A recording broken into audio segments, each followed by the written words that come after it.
Good morning, everyone. My name is Tom, and I will be your GM for this adventure path. Today we are playing. Wait, no, What? Huh? Oh, nobody told me, Leif? Who are you? You're not my real dad. I'm the GM now. You're not my real GM. I swear I won't make that joke every single time. It's like, yeah. Anyway, oh hey, my head doesn't look too big. Nice camera. Good camera, Tom. Anyway. Not from where I'm sitting. Fly Free or Die, Book 1. We're no heroes. I'm calling this episode 1, Punching the Clock. Joining me today are my 5 wonderful friends and players, all of whom you are probably familiar with if you've been with us before.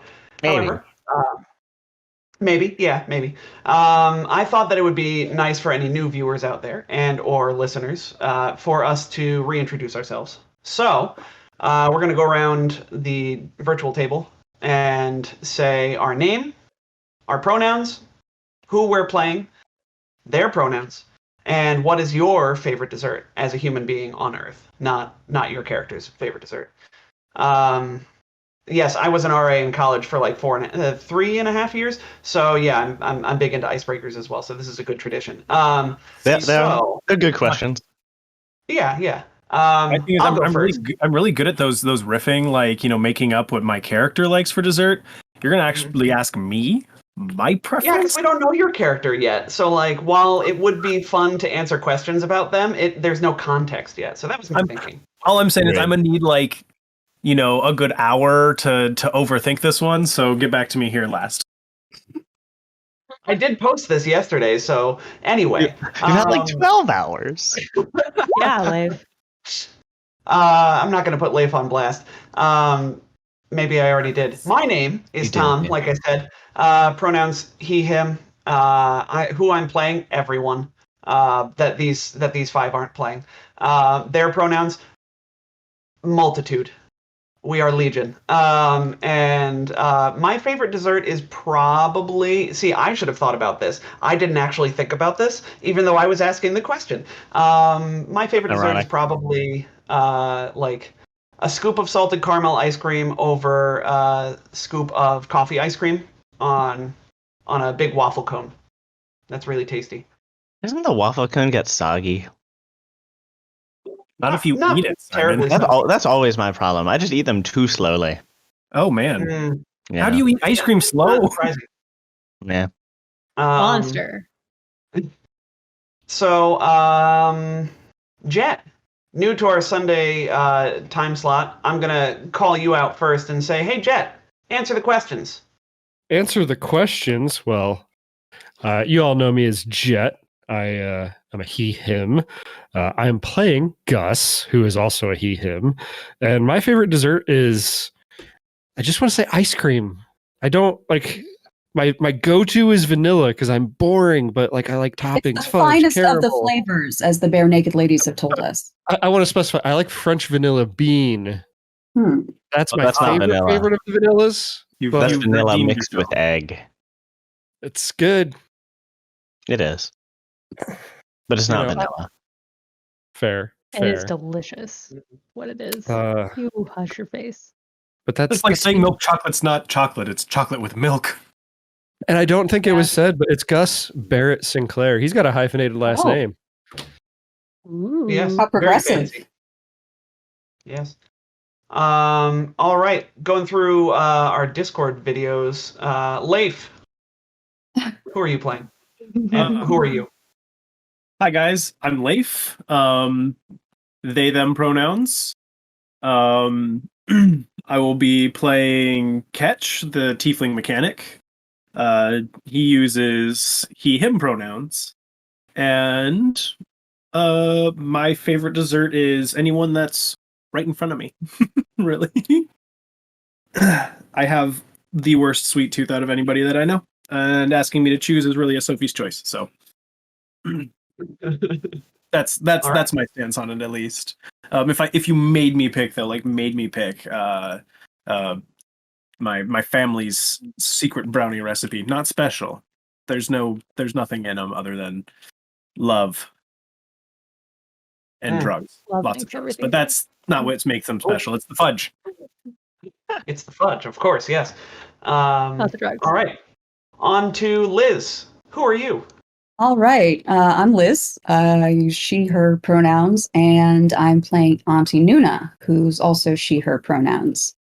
My favorite dessert is creme brulee because I love the burned sugar topping. I love the custardy, vanilla-y goodness underneath and the texture differences. And yes, it's very good. Excellent. I won't Yep. change my answer. I want Liz's answer. We can all See, be I creme brulee, prepared. guys. I prepared. I thought about this days ago when you put this up. Nick, how about you?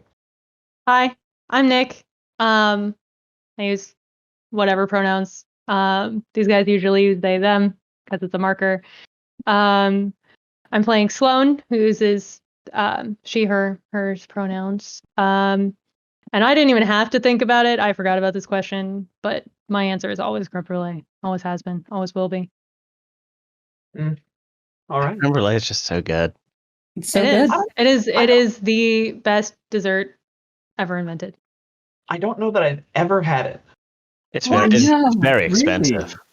I've never Very had it either. You get that at It's not very McDonald's. expensive.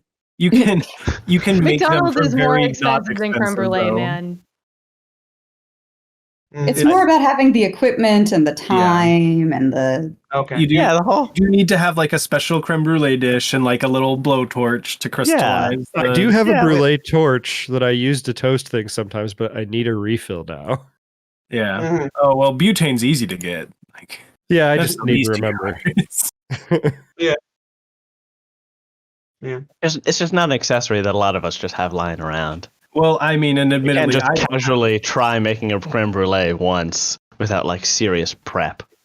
Yeah, like I'm just gonna off the cuff. That does sound like a thing that I would do. To be fair, I have a tendency to just buy random thing. Like I bought a soldering kit because I wanted to fix my Pokemon Crystal version that I bought 20 years ago with a new battery. Because the And that's the batteries, one thing you soldered now. That's the one thing I've ever soldered with my soldering kit. It's like a $30 soldering kit, and I'll find other uses for it. But what motivated me to get it was Pokemon. Now, Tom, did you do the smart thing? Did you get the soldering kit that doubles as a wood burning kit, doubling your chance to use it for something? No, of course not, Jet. I already have a wood burning kit. Yeah, that makes sense. So anyway, he bought and used once. last but not least, Simon.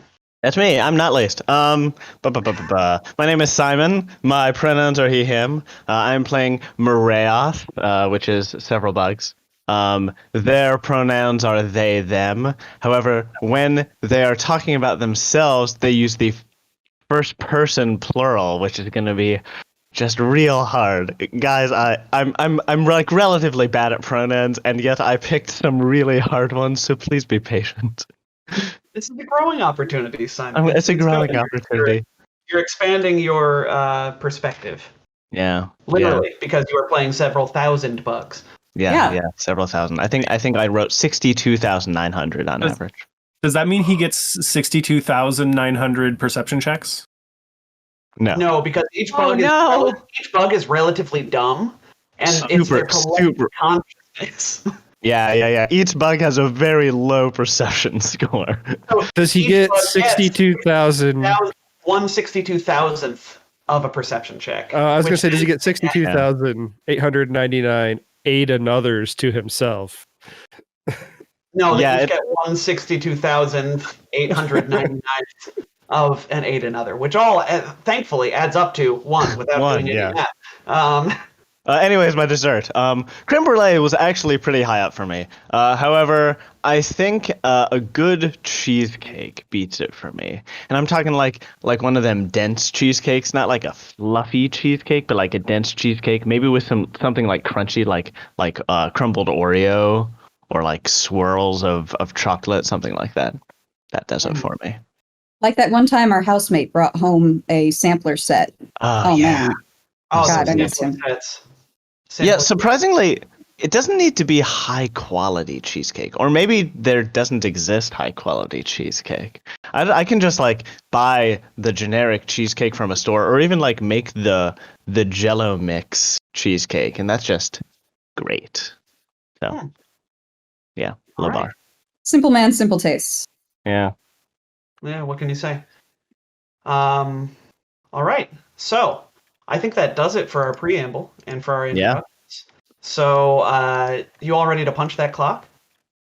Hex yeah. We are. Sure. Excellent. Pronk, yeah, even. So Pronk, yeah.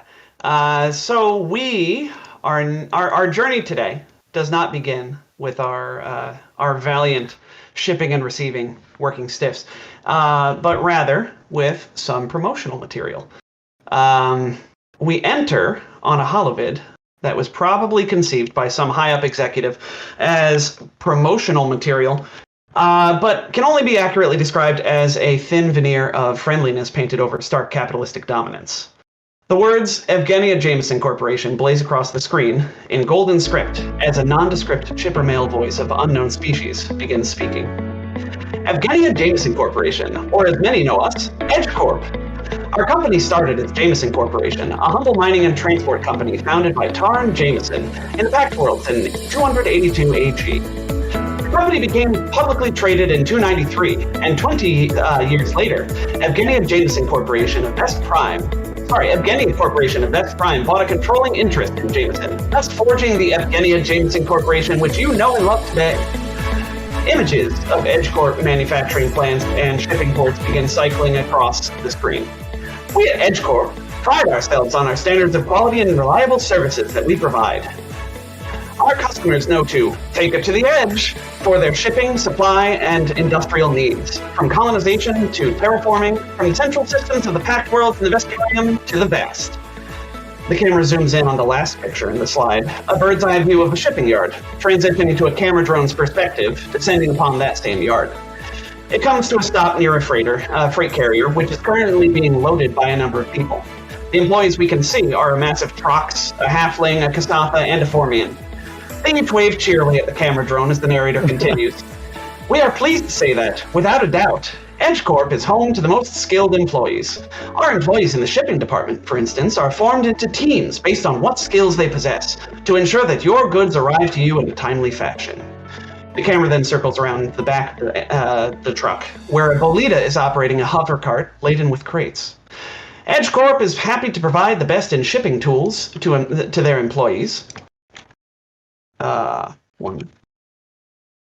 Didn't realize that was going to stop. EdgeCorp is happy to provide the best in shipping tools to their employees to ensure that your product gets to you well before you need it. We know that you're on the edge of your seat more often than not when it comes to whether your goods will arrive safely and on time. Rest assured that at EdgeCorp, we consider the safety of your goods our sworn duty. The team packs the last crate onto the cargo rig, the doors slam shut, and the rig begins pulling away from the building towards a spot starship in port. The camera zooms to the side of the truck, displaying a stylized E and J, the logo of EdgeCorp, before the narrator finishes with, EdgeCorp, take your shipping to the edge. The logo on the truck bounces up and down as the truck heads towards its destination. Suddenly, we cut to, mud splashes across the logo and rain begins falling at a steady pace. Our view pulls away from the side of the truck, and as it does, we see a similar paved area to the one that we were at before. Trucks move in and out of lanes parallel to a row of starships. The truck our camera focuses on has left from a squat, blocky starship. The truck, which is comparable to an 18-wheeler, pulls up to the building at the end of a wide road. This is Ship's End, the spaceport local to Cabaret, on Castrovel. The scent of exhaust permeates this portion of the landing zone as the truck comes to a stop, and we see the doors of Docking Bay 3 open up. A slender man stops out of the building. Not Slenderman. Without much more than the clothes on his back. Leif, why don't you describe Ketch? Oh, goodness. So the camera's focused on a young-looking, lithe not super tall tiefling, but like with his horns, he adds a good extra like 7-8 inches. But yeah, he's just kind of walking with, he's got a rucksack over his shoulder with not too much in it. He's got a lollipop sticking out of the edge of his mouth, and he's tattooed, and anything you can see, like any skin you can see underneath his old worn leather jacket and tattered jeans is totally tattooed. Like covered, and the most prominent ones being on his knuckles. There you can see give and take every time they're formed into fists, which is pretty much always.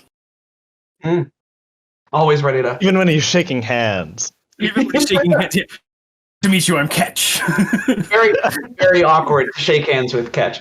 But yeah, he's also very notable the plethora of piercings and bands from horn to tail, and as he's walking, somebody bumps into him. He doesn't bump into somebody bumps into him, and he's just kind of gives him that there's no audio right now. It's still zoomed out too far, but you can see him like yelling at this guy who's just minding his own business. Oh no. Cool guy. Yeah, Ketch is a cool dude. Big team player. Absolutely. Oh yeah. Yeah, so Ketch, you see this big 18-wheeler cargo rig pull up to as close as it can get. I'm picturing Docking Bay 3 as sort of like an airport terminal where there's just constant cars moving around and whatnot. Except this is more cargo rigs and stuff because this is a shipping area. So you see this cargo rig, and that seems to be the one. It has BD 514 on the side of it. That is the one that you were told to meet at Docking Bay 3 when you came in from Absalom Station. So that appears to be who you're looking for. Oh, excellent. Ketch will kind of walk up to where he perceives the door to be and kind of give it one of those raps with the knuckle. Good. All right, so who is likely to be opening that door to greet Ketch?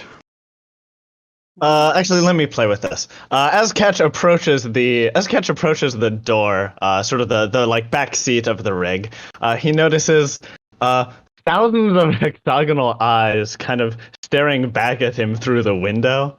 As he gets closer to the door, the eyes sort of like recede, sinking below. Actually, like showing the window into the cab beneath, and showing probably Gus like sitting like on the further away seat.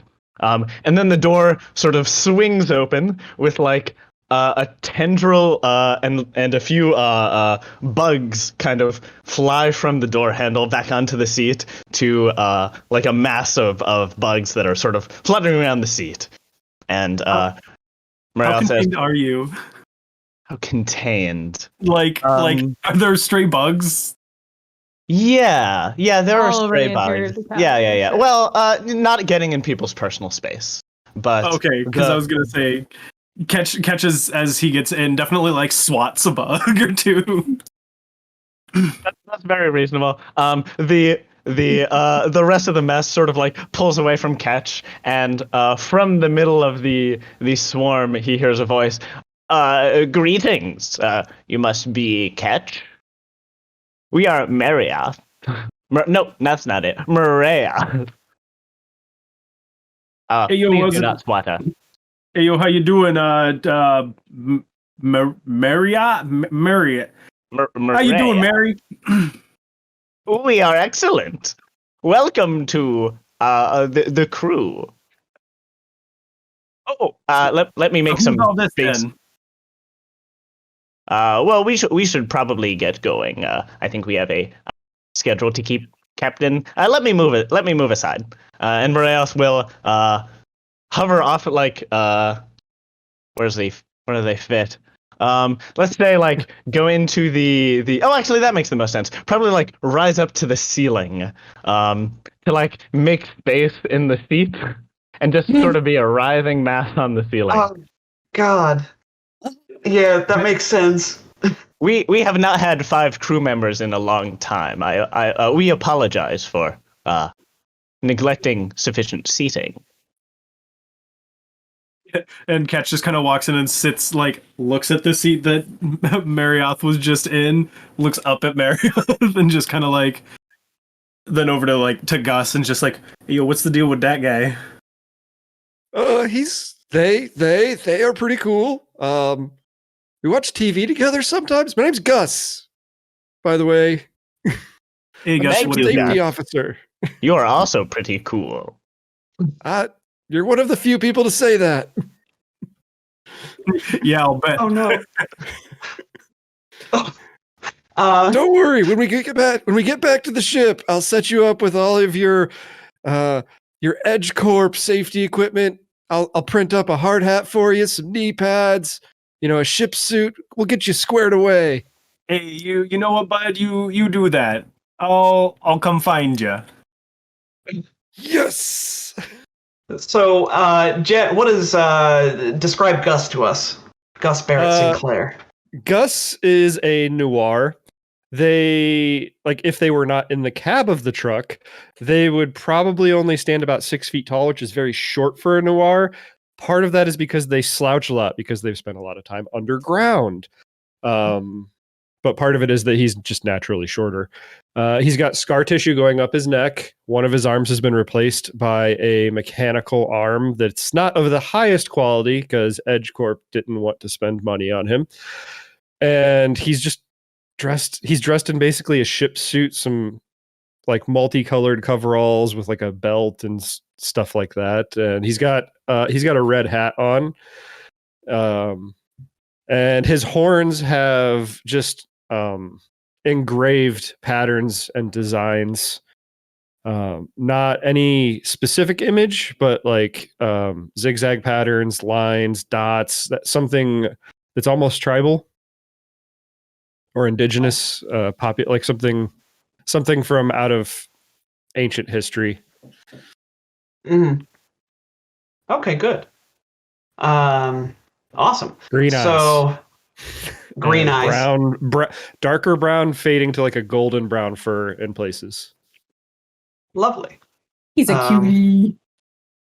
Yeah. So that's Gus. Excellent.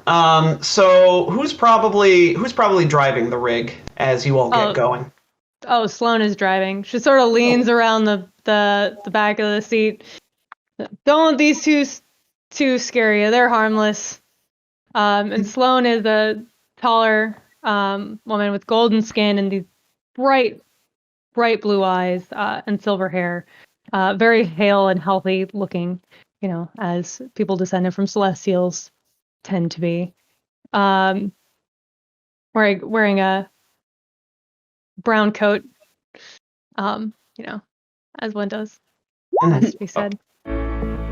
Of course. The wrong music. Oh, that's okay. We're not in an The inspiring infomercial. Edgecore music again. Oh no! I'm so Strange. sorry, guys. I don't know if it's been mentioned, but I'm taking no over apology music. necessary. I don't know what's going on. I honestly feel like Gus Try- likes that intro, that music enough that he would. Oh, yeah, probably Gus- put it in. He's got it downloaded on his space iPhone. He jams to it. Yeah. It's his inspirational music. There with one of those like little. It's not even an iPhone. It's like one of those off MP3 players that hold like 3 or 4 songs on it, and he's just kind of sitting there like It's just tapping his hoof, humming the tune. It's a space zune. yes, All right. a spoon, if you will. I apologize try for clearing derailing that there, Nick. Try clearing the queue, Leif. Yeah. That might do it.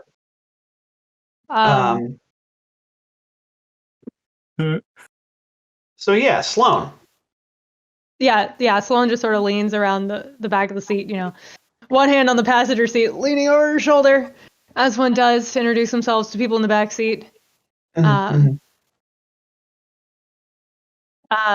Yeah, don't let these two weirdos scare you. They're harmless. I'm Sloane. Tarika said you'd be a good addition to the crew. Oh, I think he's busy fiddling with the music. And no, Doing this too many is perfect. things. Perfect time.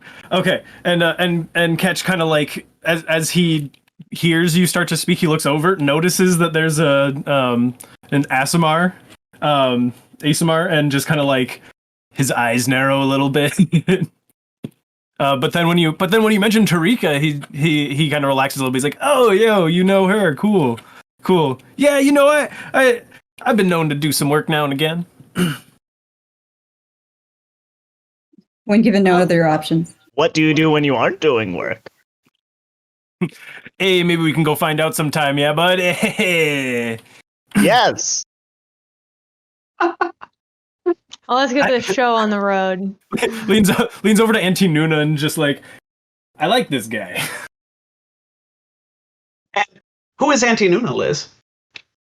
Auntie Nuna is an elderly Kasatha. She's wearing a warm sweater over her jumpsuit and is absent-mindedly knitting with two of her hands while the other two are referencing a tablet with shipping details, logistics and stuff. I imagine she's in like the shotgun seat. Yeah, of course. Nobody calls shotgun on this ship No. because everybody knows that Auntie Nuna sits next to Sloane. Mm-hmm. And if they She's try, like- Sloane might punch them in the face. Yeah. Like, Auntie Nuna just kind of pretends to not notice. And she's like, "Well, Catch, it's very nice to meet you." One of her hands reaches over, shakes it. How many hands? 4 of them, to be precise. I mean, Marayath has more, but I mean, Yeah. we don't need to count. It doesn't need to be It's not a competition. it's not a competition. What's your Yeah. hands? I'm glad you asked. Bugs have mandible. Each of my constituents has 6 appendages, not including our Or just sort of antennae. like kicks the truck into gear fast enough that Morale goes like onto the windshield. Just like, I mean, does if you kicked present it an into interesting- gear, I feel Oh, like you're right. They Morale would go into would- the back dashboard. Yeah. Yeah. Well, They would go into the- I was gonna say you'd All probably over end up on Gus. Gus's face. Yeah, you'd end up on Oh. the top half of my You're torso, right. You're right. Momentum goes and I'd be like, "Hi, Marayath. I know you didn't do that on purpose. A little bit of warning next time. That's all I ask." all right. So, Hey, so Catch, excellent. Would you like one of my earbuds? I've got this dope music. When I got switched over to shipping, there was this great song. Ketch kind of like looks at Gus and just kind of like, I got my own, bud. Thanks. Oh, okay. Auntie Nuna, No. Auntie Nuna looks at Catch. "Have you eaten, dear?" Hey, yeah, you know, Are I you had my morning hungry? coffee. "All right. It might be a little while until we can take our lunch break. But you let Auntie Nuna know if you get a little bit hungry." Ketch kind of like makes a like face, but he's like, you know what? Thanks, Grandma. I appreciate you. "Please call me Auntie Nuna." All right, Auntie. Good. So, Sloane throws the truck into high gear, and you all pull out of the of Docking Bay 3's parking lot. So, as you're going, Ketch, you notice there's a small, well, not that small, crate that was sort of crammed into the back seat with you all, and it has a small note on it. Small card on top of it, which in turn has your name on it. The card, once you open it, reads, "Ketch, here's what I could scrounge up. You've got a set of coveralls, standard issue, and I managed to find something else for you.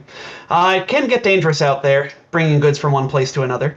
So I managed to get you this borer. They use them down in the mines and stuff like that for other operations. It was marked for the scrap heap, so it might not be 100% functional. But If I know you, you won't let that stop you, right? It even came with a little doohickey on the bottom for you to balance it with.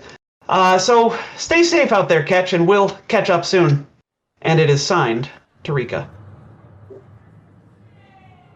Oh, there we go. That's the part. Yay! We've left the port though. Oh. That's fine. You know what? That's fine. You've got it working now. Yes, it has been figured out. It was just incompetence on my part. That's all. No bad. Not incompetence, unfamiliarity. You're fine. Catch inside this box. If you open it up, you do find the before mentioned coveralls, standard issue. Not great armor, but it is Edge Corp armor, as well as a molecular borer. Looking at it at first glance, you can't see anything wrong with it. So you're not really sure why it was consigned to the scrap heap, but hey, We'll find out. beggars can't be choosers. No, absolutely. Catch like holds up the coveralls, kind of looks at him with like a little bit of like disgust on his face, just kind of like, oh, I guess. We have found that the uniform only needs to be worn when it expects to be immediately observed by one's overseers. Good point. Gus sees the molecular borer, his eyes dilate, and he just gets quiet. How big is this vehicle? I'm imagining like rather large. Put me in my place, I guess. Yeah, think of it like so the cab of an 18-wheeler. So they have like some of them have like space for a bed in the back, right? Yeah. So this is a bit more well, it's probably that size, but there's no bed in the back because it's instead is meant to seat 4 medium humanoids. So there's bed. Thinking the inside of one of those quad cab trucks. Yeah. Okay. I don't know what the inside of a quad cab truck looks like. But I'm gonna go with it because Nick knows what they're talking about. All right. So no, in that Nick case, knows then what I'm Kesh will about. reach back and pull the borer out too, not being courteous of anybody else's personal space, just kind of like plops it in his lap. This large 2 bulk heavy weapon with like 2 barrels on it. And Ketch just kind of like is like just kind of looking it over. There's like this huge grin on his face. And he just kind of like he's looking at it, and all of a sudden out of nowhere he kind of like pulls out and like spins in his fingers a little screwdriver and starts like taking little bits and pieces off and like doing stuff to it just there in the back seat. Excellent. Just be real careful with those. Those are dangerous. And then Yeah, Gus for would sure. go quiet again. Yeah, you know it, bud. Here, you want to hold this for me? And he like just twists and takes off one of the barrels and hands it to Gus. He'll just hold his hands out, and he'll hold it if you put it in his hands, but he's not being super responsive anymore. Yeah, Ketch doesn't notice that at all. He's too engrossed. Glenn is just occasionally like catching glances in the rearview mirror, like, what the pronk are they doing back there? Oh, he So- seems to be a tinkerer. That could come in handy. Glenn shrugs. Indeed. So you all head out as rain pours down on the cargo rig while you merge onto increasingly larger roads to make your way out of Ship's End. Again, think sort of like an airport, just endless asphalt roads, all going in circles. It's terrible. Though known as the Jewel of the Western Sea, little of Kabarat sparkles in this weather as you drive through it. The city lines the mouth of the Yarrow River, which stretches past the city into the foothills of the Storm Shield Mountains beyond. So, you all are on on Casterville, on a shipping run for an order of yarrow berries, which grow on the Yarrow River. They're not like yarrow, like our yarrow, because I was told that there are no yarrow don't have berries. It's okay. on Earth. Um, But This this is is not a- science fantasy. Ice yarrow. Yes, Sparrow. So you're going to be picking up... pizza place. Right. Okay, Right. fine. Sparrow. No, that's- Wait, still not right. That's a bird. Also doesn't Anyway, matter. no matter. You're going to be picking up these yarrow berries from Pratt's Produce, located here in the city of Kabarat. So you drive for probably a half hour through the city. It's a fairly large city, and the rain passes, but the clouds above seem to cling stubbornly to the sun, resulting in a dreary, overcast morning as you arrive at Pratt's Produce. It is, in fact, morning. You all arrived here pretty early in the day. You see a large building. You know it to be a large family-owned grocery and distribution center specializing in off-world trade. As you all enter, the inside of the grocery exudes a cleanliness that is not minimalistic. That is minimalistic, but not sterile. Rows of shelves and friendly aisle displays. I'm sorry, I don't know why I'm having such a hard time reading. Rows of shelves and friendly aisle displays present a wide variety of well-organized foodstuffs for purchase. Dozens of people, mostly Lashunta, go about their daily errands, selecting food and making, sometimes telepathic, conversation. Small, bright screens scattered about the store used to announce the day's best deals and upcoming specials. To the right of the entrance, automated checkout lines, supervised by a middle-aged Lashunta woman, tally up customer purchases. What do you all do? Oh, we should probably find the warehouse entrance. Yeah, Usually, I imagine we pull up to the shipping and receiving in the back. Loading dock. Yeah. That's fair. All right, so you pull your truck up there, and a few of the warehouse employees, if prompted, will say, you're looking for Runo. You're going to find him in the front entrance. His office is up front. So go in there, ask for Runo. All right, then.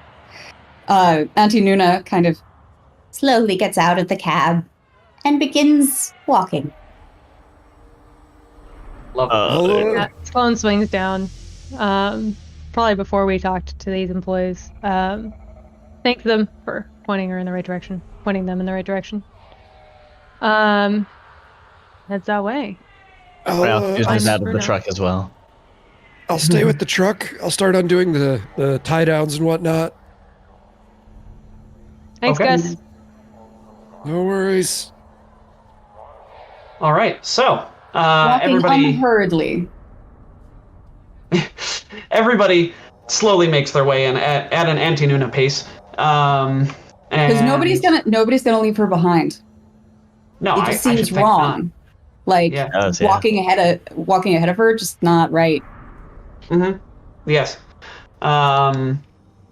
So you go in. You see, there's only one employee working the checkout register right now. Do you ask her where to find Runo? Yeah. Excuse me, we're here to pick up a shipment. We were told to find Runo in his office. All right. Yes. Runo's in the back, in his office. Directs you to where you need to go. We were just in the back. In the back of the front. Okay, in the back of the front. There's a back end of the building, and then there's also a back end of the front of the building. It made sense in my head. Find like a door that says employees only. Yes, versus like the other end of the building. Tommy's never worked shipping and receiving. No, and neither have the AP writers, it seems. So, thank you, Paizo, for this wonderful AP. So, as you approach the office, you see an older, stocky Lashunta wearing blue coveralls sitting behind a wooden desk covered in papers. He taps furiously on a data pad while grumbling to himself. His most notable feature is a missing left antenna and a thin scar that begins at his forehead and zigzags back along his scalp. He looks up, tosses the data pad on a side, and asks in a polite voice, "What can I do for you?" He shows some irritation at the tablet, sort of shooting an annoyed glance at it before returning his attention to you all again. We're here from Edge Corp to pick up a shipment. Hunter, you've got the documents, right? Yes. Yarrow berries. Auntie Nuna passes you the tablet with the credentials, but I'd like to see if, while you talk with him, if she can use sleight of hand to pick up the tablet that the guy tossed aside, without anyone noticing. Rude. That's what it's for. Yeah, sure. Try that sleight of hand. The first roll of the game. And It's only a 15. All right. Well, I tell you what, Runo Pratt doesn't have a great perception score. So... could I yes. perhaps keep his attention on me with the diplomacy as I'm like handing over ours, like ask him, no, how's your day going, all that stuff. Oh, well, it's good that you're here. I'm glad that you're here because this the deal that you're all securing for me is very important. He seems very distracted. It's just that I was trying to work with this paperwork that was on my tablet, and he looks down to find the tablet, and the tablet's not there anymore. Looks around. Where did that tablet get to? Nuna is opening it. So many things. I hate it when that happens. I'm always misplacing things too. If it wasn't for Auntie here, I think I'd lose my own head. He looks at Auntie when you mention her, and sees her holding a tablet, and is like, "Hey, Oops. Why do you have that tablet? Why that's my tablet. Why are you holding that?" Oh, I just noticed that you were having a little bit of trouble, dear. Would you like Auntie Nuna to take a look? I guess so. I mean, what could it hurt? I haven't been able to get into it. It seems to it's not accepting my I tried entering my password like 5 times, and it just, the damn thing just froze on me. Yes, I know. We've all been there, dearie. So,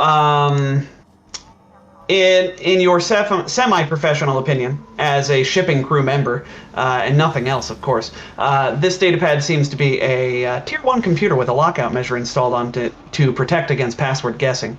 Unfortunately, the password was changed without Runo's permission, and this confirms that his multiple attempts to enter the now incorrect password have activated the lockout measure on the datapad, freezing him out. So it's going to take you a computers check. So you're going to you've made a computers check, and that is an 18. Mm-hmm. Yeah, actually, it's 19. Yes, a 19 on the computers check is going to be enough. So let's see. It does prompt you for a thumbprint, for like a user recognition. When you're activating it. Wasn't enough for Bruno. But would you mind putting your thumb here, dear? Sure. Puts his thumb on the thing. This will give you an effective +5 bonus to your computers checks going forward. But regardless, that 19 is going to get you in. So go ahead and make me a perception check once as you unlock this datapad. While Auntie Nuna is hacking at the device, I think Mariath will sneak close to Sloan and say, "Sloan, you mentioned losing your head, and we just wanted to check whether that we don't think that's a thing that ASMR can do. Is that correct?" Right, it's just a thing. Right? Yes, that is what we assumed. We were just checking. Carry on. Notebook. ASMR. 24. Don't decapitate willingly. Do not decapitate without permission. Yes. So a 24 on Auntie Nuna's perception check, fantastic perception check, is going to be enough to, you notice a firewall countermeasure has been installed by whomever hacked this datapad initially. And Odd.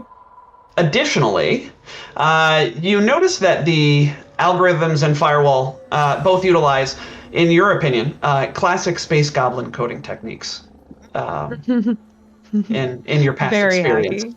Yes, very putting the hack in hack. One eyebrow raises, or at least it would be an eyebrow if she had eyebrows, but they don't have hair. You know what I mean? One eyebrow. Yeah. Yeah, you might still have the eye wrinkle. Yeah, the skin above the yes. There is still a brow. It's just not hair. It's just not lined with hair. Yes, exactly. Yes. Go ahead and make me one more computers check to get past this firewall, Nuna. Fingers This will be crossed. with Runo's +5 as well. Oh, cool. And that is important because you got an 18, which was one shy of the DC 19, but with the +5 bonus from Runo. I almost called him Anti-Runo. You get in. So you've gotten Level past this 1, firewall. guys.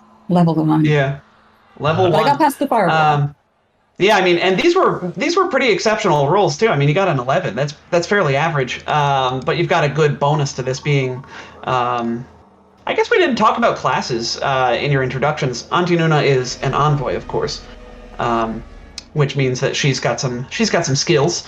So you managed to reset the datapad's password, and Bruno gives a small sigh of relief, assuming that you hand it back to him. Oh, yes, absolutely. Here you go, dear.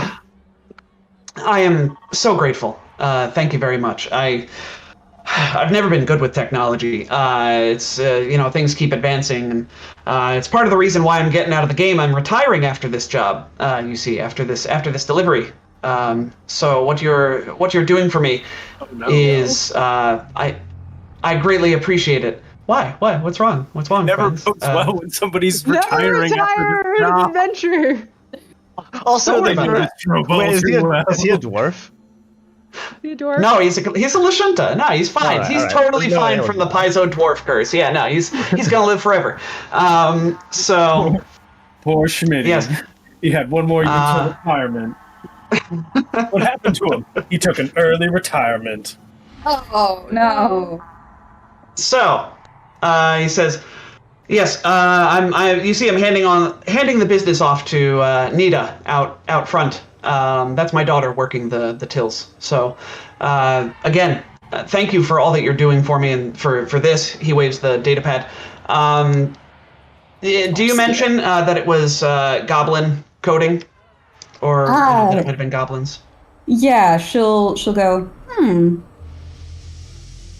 Space goblins. What about them? Well, I wouldn't say I'm an expert on this sort of thing, dearie, but it does have the look about it. Does have that look about it. That's interesting. I'd heard some people talk of goblins out there, but I didn't think that much of it. You always hear about rumored goblin space goblin activity out. There's these gangs out in the city. They just cause a ruckus. They'll break into businesses and steal things, or they'll just enact mischief on your wireless networks, that kind of thing. Hector's eyes narrow, and you see some feathers start to no. Oh no, no. Have you had much trouble with these space goblin gangs? No. This is the first I'd heard of them. The first thing that they've ever done in my little store here. But if you're right, and they're the ones who hacked my files, whatever they're up to, it's going to be criminal. That's for sure. So watch yourselves. And I'll watch. I'll set a watch around here as well. But I don't know. I couldn't tell you. If they hacked your files, we had better double check that price. That you're transferring back to EdgeCorp. Make sure everything is right. Oh well, of course. Although from what I understood, you are getting the price from the buyer, and then you are the ones who pay me. Right. No, pulls up that his was what I was contract. checking. Yeah, that's the other Of course, thing, yes. No, we should. Is it's a little bit. Wait, we're paying him. It's a little bit high. I think it was supposed to be lower than that with a 27 bluff check. I think the goblins changed it. Well, no. Now I'm absolutely certain it has to be, because if it wasn't X amount of credits, then I wouldn't be able to secure the financial future of my store for my daughter. Worth a try. Auntie Nuna shoots Sloane a look over the top of her glasses. Well, I suppose you would know better than me. We'll leave it as it stands. there are some things that just cannot be bluffed, my friends. I And one had of to them. try. I had to. A pirate had to try. Oh, sure, no, and I don't hold it against you for trying. But there Luna are a does. few. We could like skim an extra 1,000 credits off the top here. This is just it's too good to pass. No, yeah, no, I understand. So, Small business owner? Really? No. yes, so you all work, hash out yes, we're gonna get 50 crates, and we've got the truck out back, et cetera, et cetera, et cetera. So you all you get to work. So part of any shipping job, of course, is loading the goods onto your truck. So you are able to load the carts into your cart. The carts into your cart? Tom? What? The carts into your rig after about 8 hours of work using the 2 hover carts that come with your EdgeCorp standard cargo rig. These hover carts are, think Tensor's floating disk in terms of mechanics. They just let you hold more things, move them back and forth to the truck. And anti-grav pallet jacks. yeah, pretty much. They're pretty sweet. So yeah, they can hold 50 bulk each. Crates are 5 bulk, so it's gonna take you a lot of time to load these crates onto your rig. But after those 8 hours, they're fairly uneventful. It's not going to take you a lot of time to get them. Well, it's not going to take you a lot of incident getting them onto your truck. It's just sort of menial labor at this point. So I'll stop talking about it. What was that, Nick? We stop at some point and get lunch from the market out front. Lovely. Marias tries to make conversation with the new guy, find out about where he's from and why he has like such a long pointed tail, and I'm not sure how open Catch is to friendly diplomatic exchange while working. Catch is like very much engrossed in his new toy, but he'll answer some of your questions a little like put off that you're nosing into his personal life though. So like really short answers, and like when you ask about his tail or like his antlers, he kind of like gives you like the side eye death glare, and he's just kind of like, "What, you never heard of a tiefling before?" Oh, we haven't. That's why we're asking. No. Why don't you try reading a book sometime? And he goes back to doing what he's doing. Very well. We have read many books. Perhaps you would like to. Perhaps you have as well. Unflappable. What is your favorite one?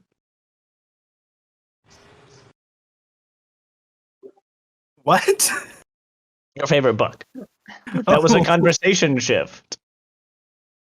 Yeah, no. Okay, sorry, that was in character then. Favorite what? Book. So, that one with the guys, and they steal the space declaration of it. I think it's called National Treasure or something. We have not heard of this one. We will look it up on the infosphere. Perhaps we can read it together. Yeah, bud. Sure. Everybody just wants to be Catch's friend. Kind of just turns away and keeps working. All right, we can move the scene along. Yeah. So Establish that Moriath likes to bug people. Excellent. Which is the perfect time to say we have a new emoji on Twitch. If you are a subscriber, you can use the Tom emoji. Oh my goodness gracious. Oh no. It's happening. Yeah, that's a thing. So just plaster Twitch with my face. You too could do this thing if you were a subscriber. You too can put Tom's face in Twitch chat. Yeah. Thank you, Butts Double. So You finish loading the crates on pallets onto your cargo rig, secure them down. It should be noted the cargo rig is open air. It's basically just a bed with your truck towing it. So you secure it down with ropes, nets, all the like. Once you're done, as you're finishing up, Runo Pratt comes out and thumps. He doesn't dump them. That would be rude. He thumps a crate of yarrow berries next to your rig and says, "Here, these are for you. I just as a small thank you for what you're doing for me, and also for and he looks at Nuna for handling my data pad for me. I really appreciate that. So, thank you. And I hope you all safe travels. Know that you carry the future of my company and my family on your rig. So I really appreciate it." No pressure. No pressure at all. I'm confused about the exchange here. Pay you until we find someone else to buy it?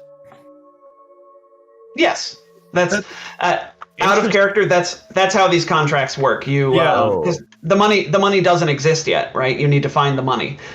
So he's You're buying it from somebody so that you can then turn around and sell it to somebody else, who then can turn around and sell it to somebody else. Yeah, but hold on, that's like not what's happening here, because we're not buying it from him. He doesn't have any money yet, right?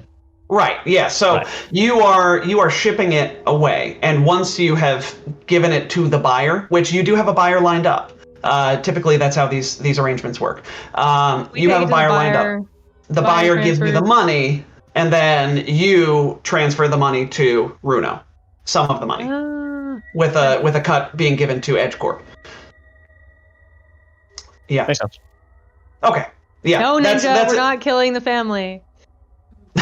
That's an important distinction. That I'm glad that we're talking about this, though, because this is the first time you all are doing a job, and that is going to be a mechanic of this campaign.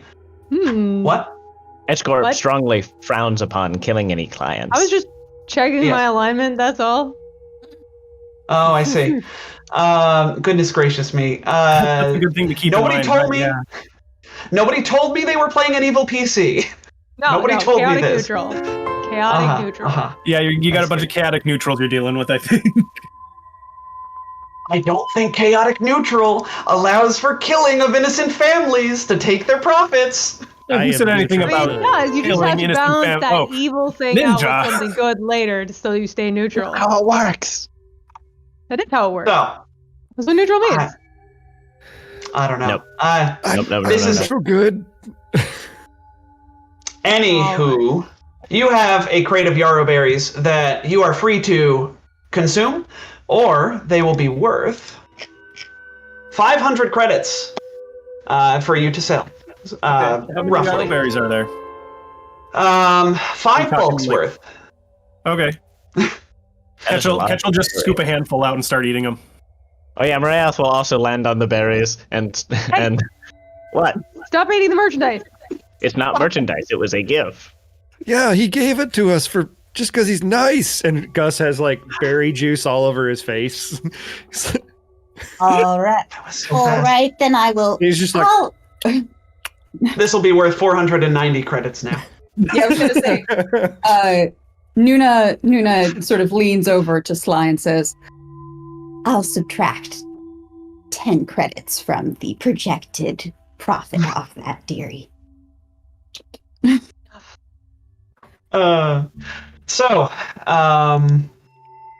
happened. You all bid him farewell, or don't. Either way, you get on the road. So you get into the truck, head towards back towards Ship's End, where you left your ship, the BD-514, at. Very inspired name, I know. The city of Kabarat is a constant buzz. It's about nighttime now, so, the dinner rush is happening. Does have a university, Kabarat University, so it's also a college town, so there's lots and lots of people out. Spacecraft hum in nearby docking facilities and zoom overhead while merchants and crowds of tourists chatter. The rumbling engine of the cargo rig below merges seamlessly into the urban symphony. As the spaceport comes back into view, you can see it's probably like 3-4 miles down the road. Up ahead, an old woman in a deeply hooded cloak, pushing a cart across the street, yelps in alarm as her cart tips over and rusty tanks of probably petrol or something tumble out, scattering in every direction, directly in front of your rig. Traffic screeches to a halt, and drivers in nearby vehicles shout, but the old woman ignores them. Instead, she begins to walk slowly to one of the rolling tanks, picks it up, cradles it carefully in her arms as she returns it to the fallen cart. Oh, I presume that And we can the help. chaotic neutral. motive. Oh, sure. Oh, Marias does not. And Marias flows out of an opened window unless someone stops them. Yeah, Gus no, would probably someone's hop just looking down. suspiciously at this old lady because this looks like a trap. Sloan knows better yeah. than to trust little old ladies. Yeah, no She was kidding. raised by a very conniving one. Gus's first instinct is similar to Marias. Hop down and go to help. Excellent. All right. Ketch will stick his head out the window and just be like, "Hey, come on, Grandma, move it!" She doesn't look at you as all of this is happening. She just continues, moving that first can back into her cart. But yeah, so Sloan, with a 27, you are you can sense that she's moving fairly slowly. That's for sure. But Purposeful. why don't you make me a perception check? Okay, yeah. Looking around. 20? Oh yeah. So that's not a lady. That's a robot man. So you can tell, looking at this little old lady, maybe like one of her here. I bet I prepared a handout. Pass, Tom. Come through here. Nope. That's okay. Ready? So Shift Z. Simon, would you bring us to the roll 20? Oh, goodness. It is done. All right. Can you see this Shift Z, my friends? No. Oh. No. Oh, well, that's Are fine. you Hold on one another? second. Are you on a different I am- page than us, perhaps? I am on a different page. I wanted to see if that would work. Here is this lady. So, yeah, little old lady has blonde hair, dark hood, covering her up, made to look like a Lashunta, except for the very obvious 2 fuel tanks that are coming out of her cheeks to either side and going into like a the tank piercing? that you can't see on her chest. Yeah. This appears to be some sort of robot, maybe a junk bot of some kind. You think back. Runo's voice echoes in your head. Goblin gangs. Maybe they're up to no good, kind of thing. Go ahead and everybody, make me one more perception check as we're going Yeah, here. Sloan is definitely looking around for like space goblins, but only with a 10 this time. So. Oh, Oh boy. no. Ooh. Marias is 24. definitely rushing to help and does not Oh. notice any of this. Same with That's same with excellent. Gus. Okay, good. So tell you what, let's on a different map. Let's maneuver a few people out here. Good.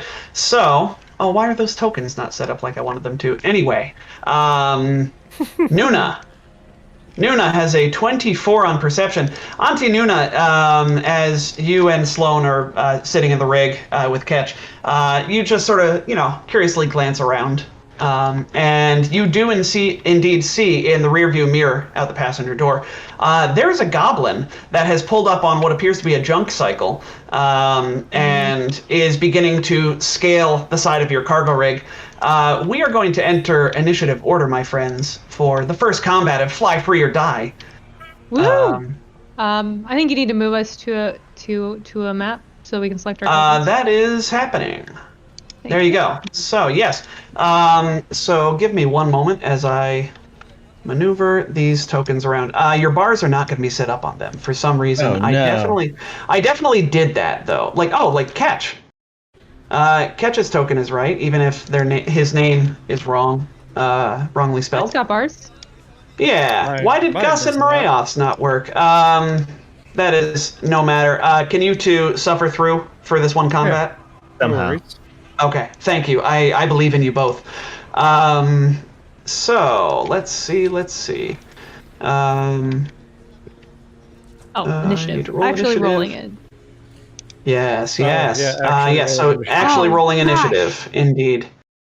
Sloan is just so distracted by like this moment of, damn it, Marath, Gus, what are that is not a little. What are you doing with your lives? Don't worry, Captain. We'll get this little old lady across the street. Just like, why am I picked these two? What have I done? Yeah. Do-gooders. Oh, good. Yeah, didn't you see our alignments on our resumes? No, apparently not. That's part of the interview process. She reminds me of So- Grandma Mavis and Grandma Dahlia. So yes, Marayoth and Gus, you are going to be woefully unaware of the fact that this junk bot is a junk bot. But Marayoth, you are the first to act in this combat. You know what, Nuna, if you want to, you could call out a warning to everybody, which would start this initiative, saying, mentioning the fact that there might be goblins around. Yep. Goblins! She What? shouts. They're goblins! They're goblins! Is that supposed to be bad? I thought they were just Yes! Yeah. She is older. Grandma Mavis is a little bit racist too. Oh no. I guess Marayoth will sort of swirl around in a little vortex and then maybe catch notice of that goblin pulling up on a bike behind and say, Gus, behind us.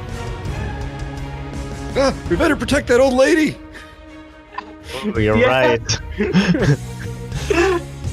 No, she'll be like, Gus, Marayoth, I need you! Oh no. And the goblin is like actively taking stuff off of the truck. They are, so to set the scene very clearly, we have three space goblins who are scaling the side of your cargo rig right now. Each of them is on a junk cycle, and they seem intent on getting some of your yarrow berries. They've like jumped from their junk cycles and further impeded traffic. That's what you're telling me. Yeah, I mean, how else are they gonna perform a heist of this size? What? Okay. Reyes will like swirl around and say to the nearest goblin, please do not take those boxes. We will be harshly reprimanded if we lose any of our cargo. Thank you. And sort of purple energy courses through the swarm, and then like a little bit of it splits out and rockets towards that nearest goblin. And this is weird. Everyone was confused by this. Everyone is confused by this. I guess I'll do a full attack. I'm not used to those. As an operative, you get 2 attacks, but they're out of -4. Yes, indeed. That is mechanically how it works. Until you're level 7 as a... What class are you again, Simon? This weird class? This weird slaring class? Yeah, I don't know. I guess 18 versus EAC? Oh, on a space goblin? Heck yeah. That is a palpable hit. So what does this look like as it connects with the goblin, Simon? Yeah, that's a good question. The energy type is like cold and electric, so I imagine that well, hold on, let me play with this. I think it like sort of bites like the frigidness of space, like primarily cold. So like, no, actually.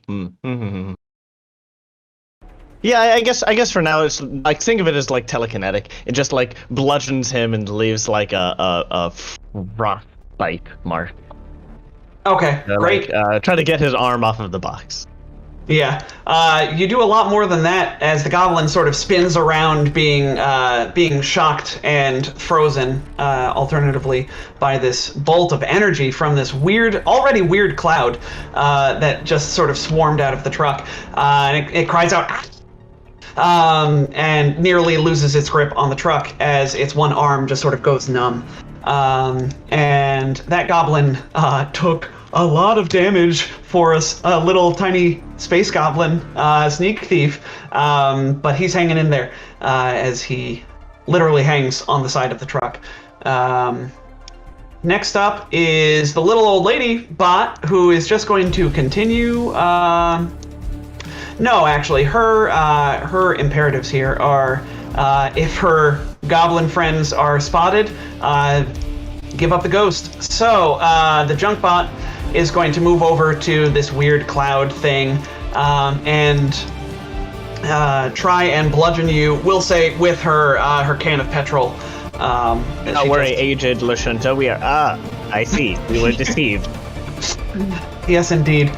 This junk bot decoy is going to slam Marayoth. That is a 15 versus your KAC. Oh, that will miss by 1. Oh, no!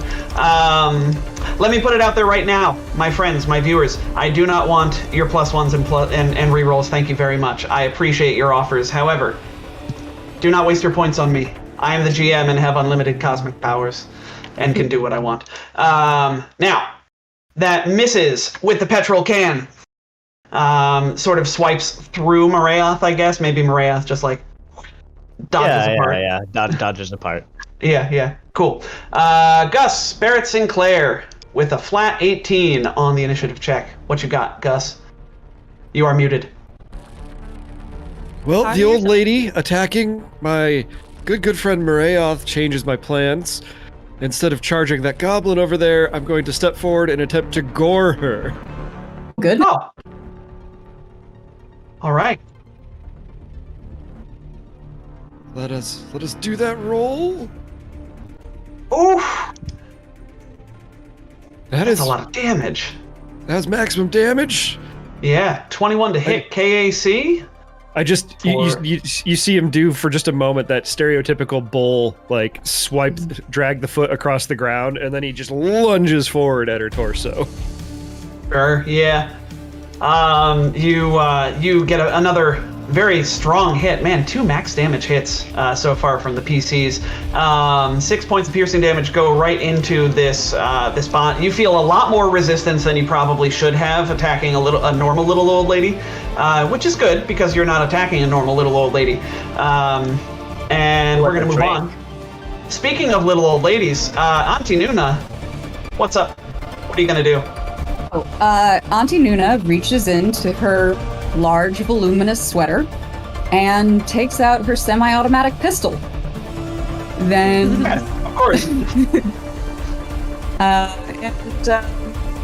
she'll stick her head out the window, which I'm just gonna sort of, like, she's out the back of the truck. Yeah, she's leaning. Yeah. And let me give it a quick measure. Oh, that's a bit further than I'd like. That's a long shot, 75 feet away. Yeah, no. So she's gonna belying her previous speed going into the store. She swings out of the truck and sort of gracefully moves her move speed, which is. Point of order. What kind of action is it to open a truck door? Yeah.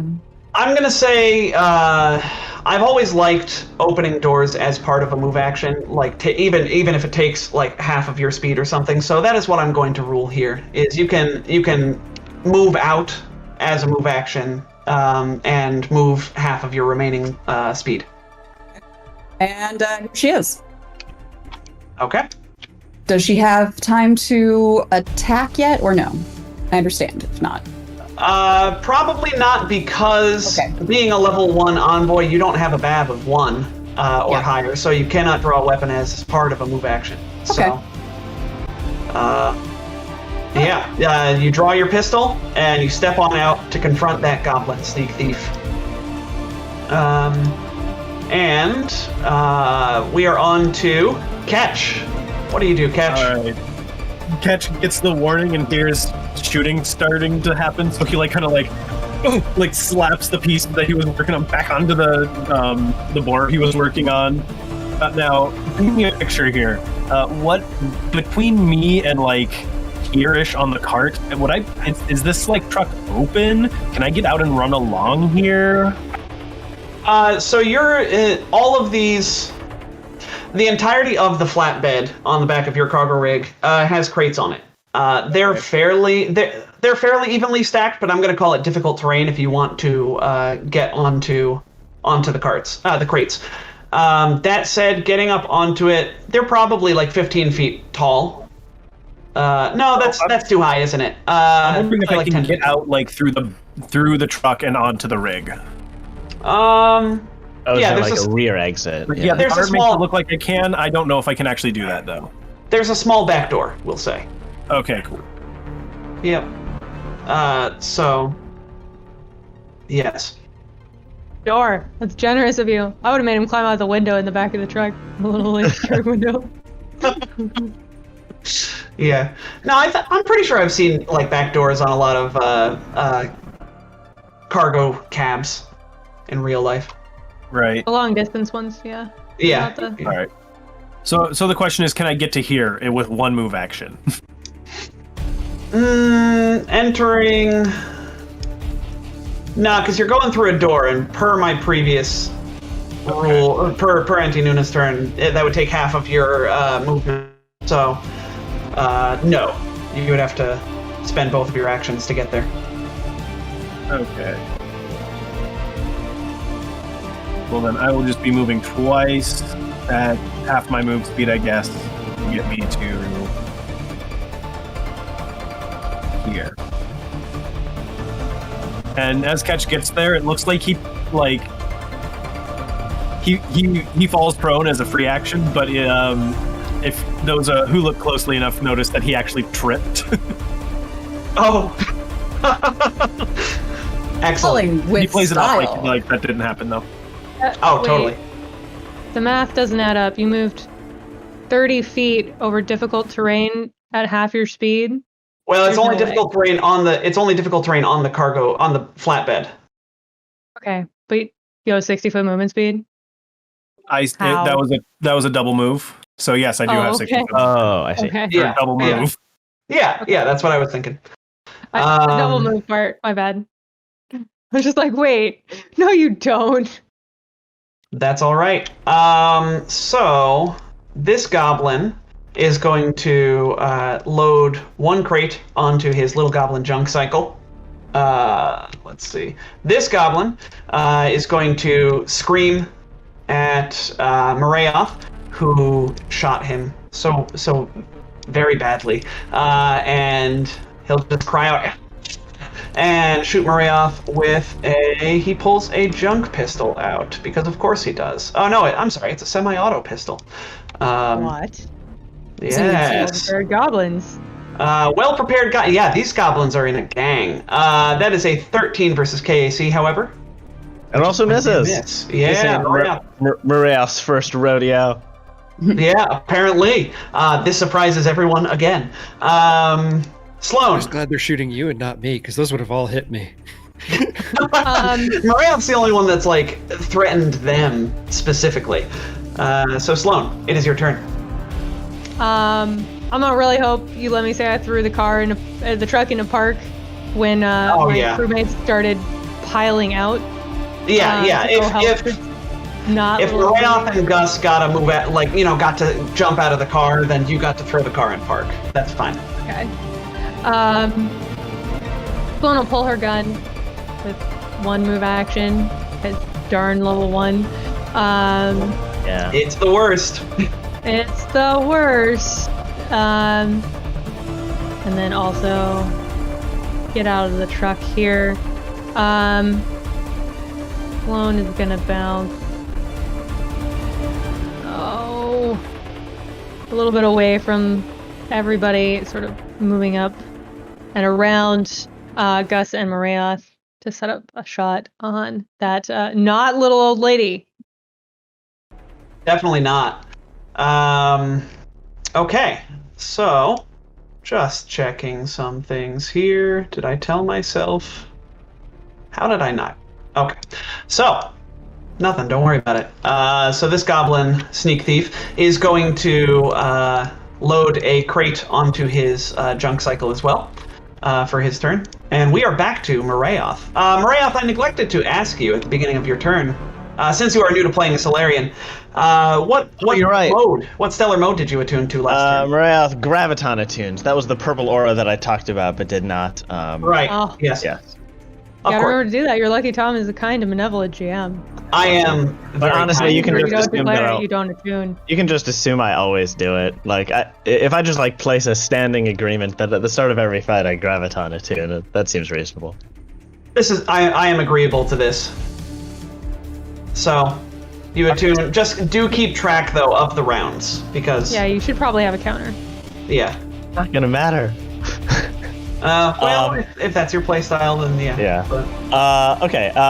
Marath will say, no, we need all of those crates on the truck in order to save that small business owner. And I guess we'll tumble away? I'm not sure how that looks with a swarm of bees.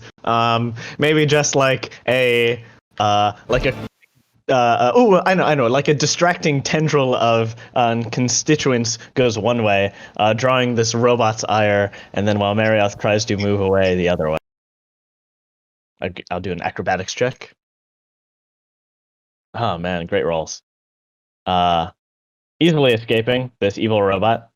I'm so glad you used that natural 20 on your acrobatics check. Oh, thank goodness. Dang it. And then shoot that near goblin that is still Okay. trying to grab boxes. Yeah. Well, this goblin is shooting at you, to be clear. His buddies are trying to grab the boxes. Oh. Does this Well. change your operations? Yeah. Maraeus wants to stop them from stealing those boxes. What is my move? That's hella distance. So I can go 25 feet because 30-foot move speed, and I tumbled the first square. And range Don't you of have to- solar flare is 60. Don't you have to move at half speed because you tumbled? Period. Do I? Or Was take that a a penalty? Pathfinderism? No. You can you take like some sort of heavy penalty if you move more than half speed through a tumble. I'm fairly certain. Yeah, Oh, I think okay. tumble. I think tumble is just half speed. Period. I don't think there's even a penalty. Okay, that's okay. Yeah, that was just a Pathfinderism. Okay, so I move 15 feet. And Yeah. that means that he is 5 feet outside of my range. So I will take Ah. a shot at this near one. Okay. Please tell your friends to put the boxes back. 14. Well, I tell you what, Maraeoth, you can't tell anybody anything because you have just killed that space goblin. Nice. Incredible. The space goblin. He's going Collapse to speak it. with actions. Yeah. The space goblin just gets shot and falls off of the side of your cargo rig, limp on the ground. And that does send a message, however, as the junkbot decoy. Right, I was gonna look up. It's not that great. 1, 2, 3. Nope. Okay, so the junkbot decoy is going to turn its attention on Gus because Gus is closer, and probably hurt me really bad. It's fine. yes, come on and slam. That is a 12 versus your KAC. I can't wait for your answer here, Jet. That hits. That hits. You know it does. Please dear. take maximum damage of 11 bludgeoning damage. Oh, I love it. So, that's good. So, 11 points Into of hit bludgeoning points, damage. everybody. Into hit points. The bot, Yeah.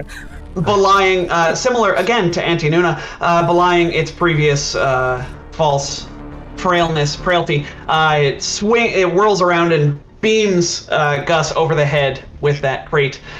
And yeah, that's a nasty hit for our friend Gus. Gus, your response? My response is Gus, your to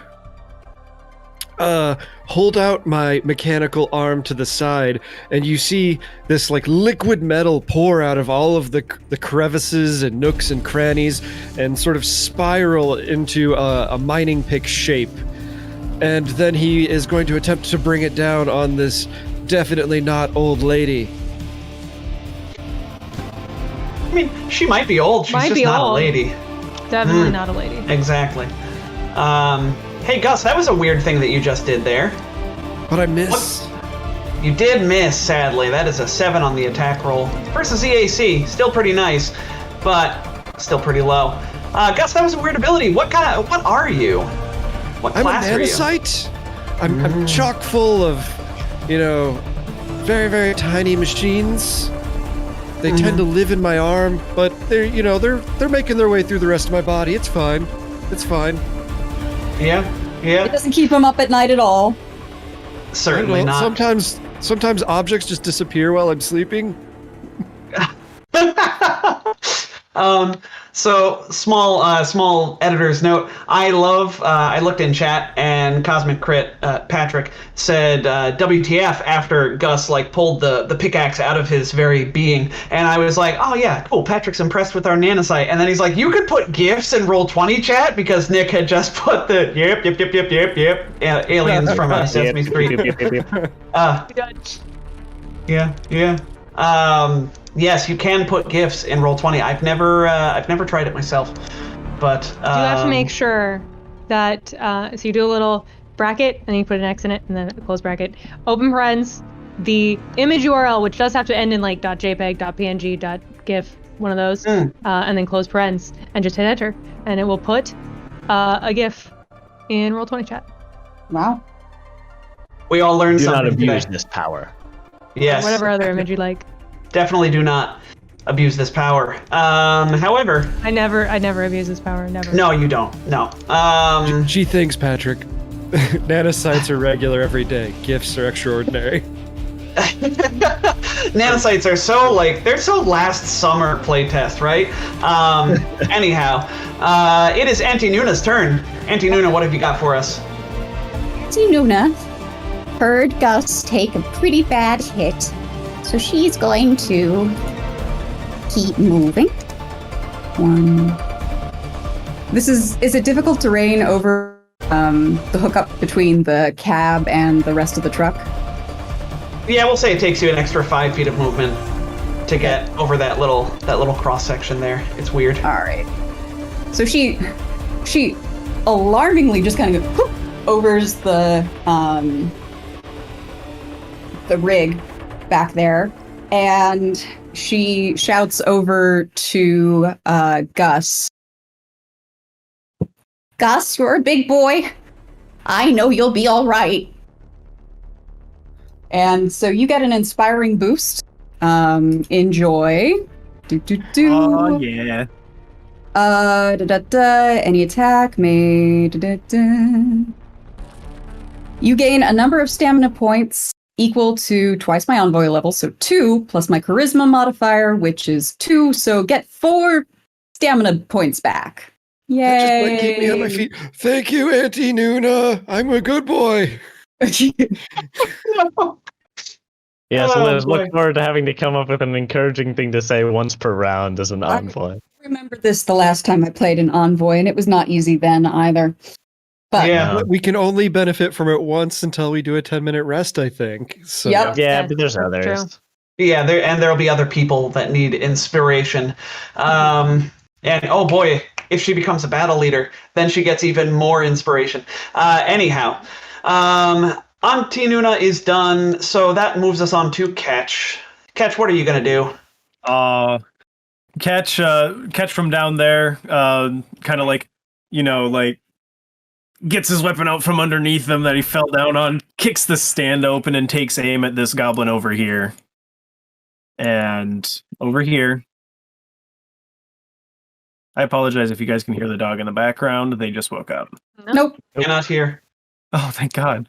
Well, it's out there screaming, so I promise you Oh, it's there. can't hear it at all.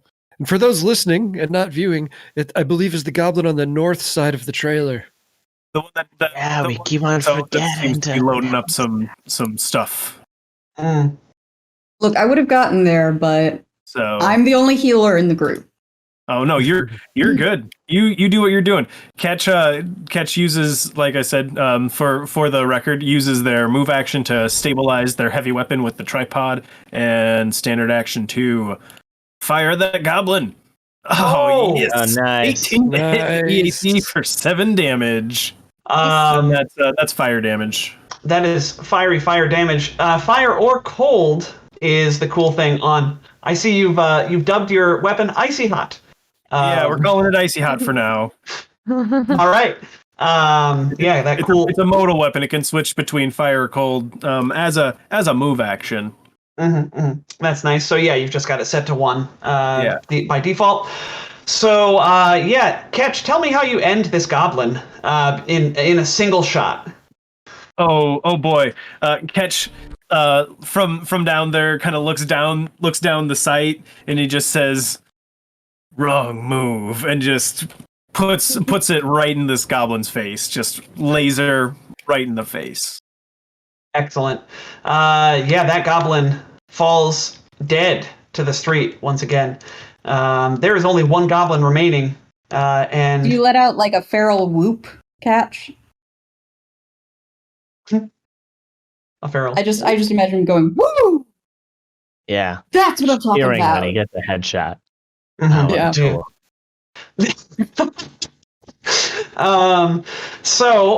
This goblin, the remaining goblin sneak thief, is going to see everybody, all of his friends, dying or dead on the street. He hears the other one on the north side of the cargo rig fall to the ground with a thud. Sees his junk bot over here still doing its job. The goblin is going to hop onto his junk cycle and begin piloting it away because ain't nobody got time for this. He has a single box. He loaded one box onto his bike last round. So the junk cycle is going to take him, no, not 45 feet. We're going to say 40 feet down this way. Move action to, get into the, hop back onto his hog, and then another move action to.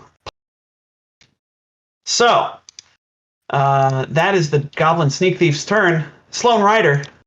And then there is the trouble with operatives. Trick attack.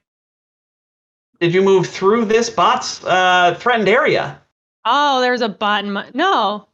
I moved through the threatened area. I suppose I did. It does get an attack of opportunity. I suppose it would. Slam attack. Follows through with a natural 20. After beaming Gus on the head, that is a total, my friend, of 15 bludgeoning damage to Sloan as she runs by. How is Sloan looking? Really, really, really not good. That's all of my stamina. And some I hit have points, I one would hit imagine. point remaining. And then I shoot that goblin. Level 1. I'm gonna Level 1, folks. I'm gonna take a reroll to shoot that goblin. Hold on before you do. Your trick attack. Oh, your trick attack was a natural 1. Let me double check my goblin's AC. Yeah, you're gonna want to reroll on that one. 10. I want to reroll on that one. Yeah, sure. This is from Drunk Fat Ninja. We set it to avoid a random drug test, but we're gonna use it to, we might get randomly drug tested if these goblins get away with our stuff, I suppose. Maybe. How about a 13 versus EAC? That is a 13 versus EAC. That will be a hit. We'll use the damage, use the damage all that from the first one, which is lower, but you roll the d20, you roll the d20. So that is 2 points of fire damage to this goblin sneak thief, who cries out again. No, I'm gonna take these berries, and Are they willing to die for berries? hey, man, it's a hard life out on the streets of Kabarat, I guess, as a goblin gangster. So it's ride or die. So that is Sloane's turn. That goblin thief is also dead. And yes, Marayoth, it is your turn. Yeah. We just swarm past Sloan. She was briefly consumed by. Oh no, we lost someone. It was Leif. They're back. Oh, Continue. okay. She is briefly consumed by a swarm of bugs and then stops being consumed by a swarm of bugs. Moving here. And then takes another shot at the fleeing goblin. We do not take joy in this, but we really do have to keep all of those boxes.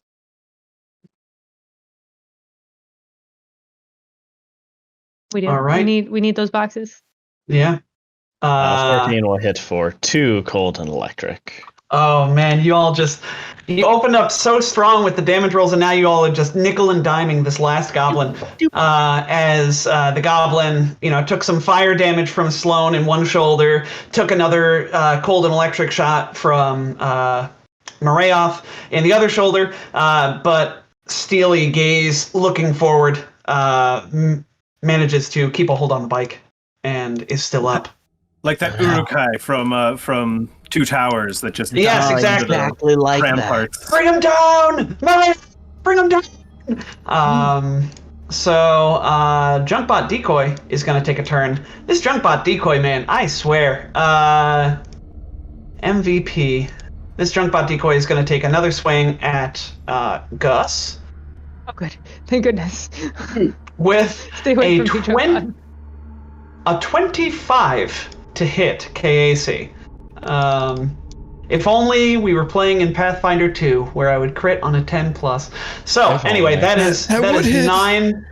That is 9 points of bludgeoning damage to our good buddy Gus. Ow, my hit points! Yes, excellent. Give them to me. So that Junkbot is done with their turn. Gus, what you gonna do? I'm going to fish for crits. I'm going to full attack with my seismic pick. All right, crit fishing. Will it pay Stop off? hurting me! Oh! I saw the blue on that damage, and I thought it was I thought you got your wish, but it was the opposite. We have a 9 and a natural 1. We don't. We have another reroll. We have another We reroll, do? Jed. We have one more. I'm gonna use it. All right. Ghost, give us a neutral reroll. Thank you, Ghost. Now, I'm assuming, are we defaulting to it being the first attack? No, you get to choose. Let's reroll the second attack then. That dog is getting so big. No. Oh, but it's a 4. Oh well, no. You would just re-roll a d20, right? Well, I Yeah, rerolled the full attack true. like that just because it would factor in the -4, and I was just looking at the second attack because I was re-rolling the second attack, which would be a 4. That is fine. That was my thought process. Yeah. Then that is the honorable way to go through with this, which means that is also sadly a miss. As Gus, probably a little dizzy at this point, is swinging for the fences and getting nothing but air. Got bloody foam coming out of his nostrils. No. Oh gosh. Auntie Nuna, please shoot it. This old lady's wily. I can't talk. Cognitive functions failing. Auntie It's Nuna, on my outsides. what are you gonna do? Well, since I don't think Sloane's gonna get close enough to take damage, and Gus is definitely in trouble, Auntie Nuna will raise her pistol and shoot at the robot. And I thought I just pressed it. That not work? Hello? Come on, I'm roll not 20. seeing anything. We believe in you. Come on, roll down 20. again.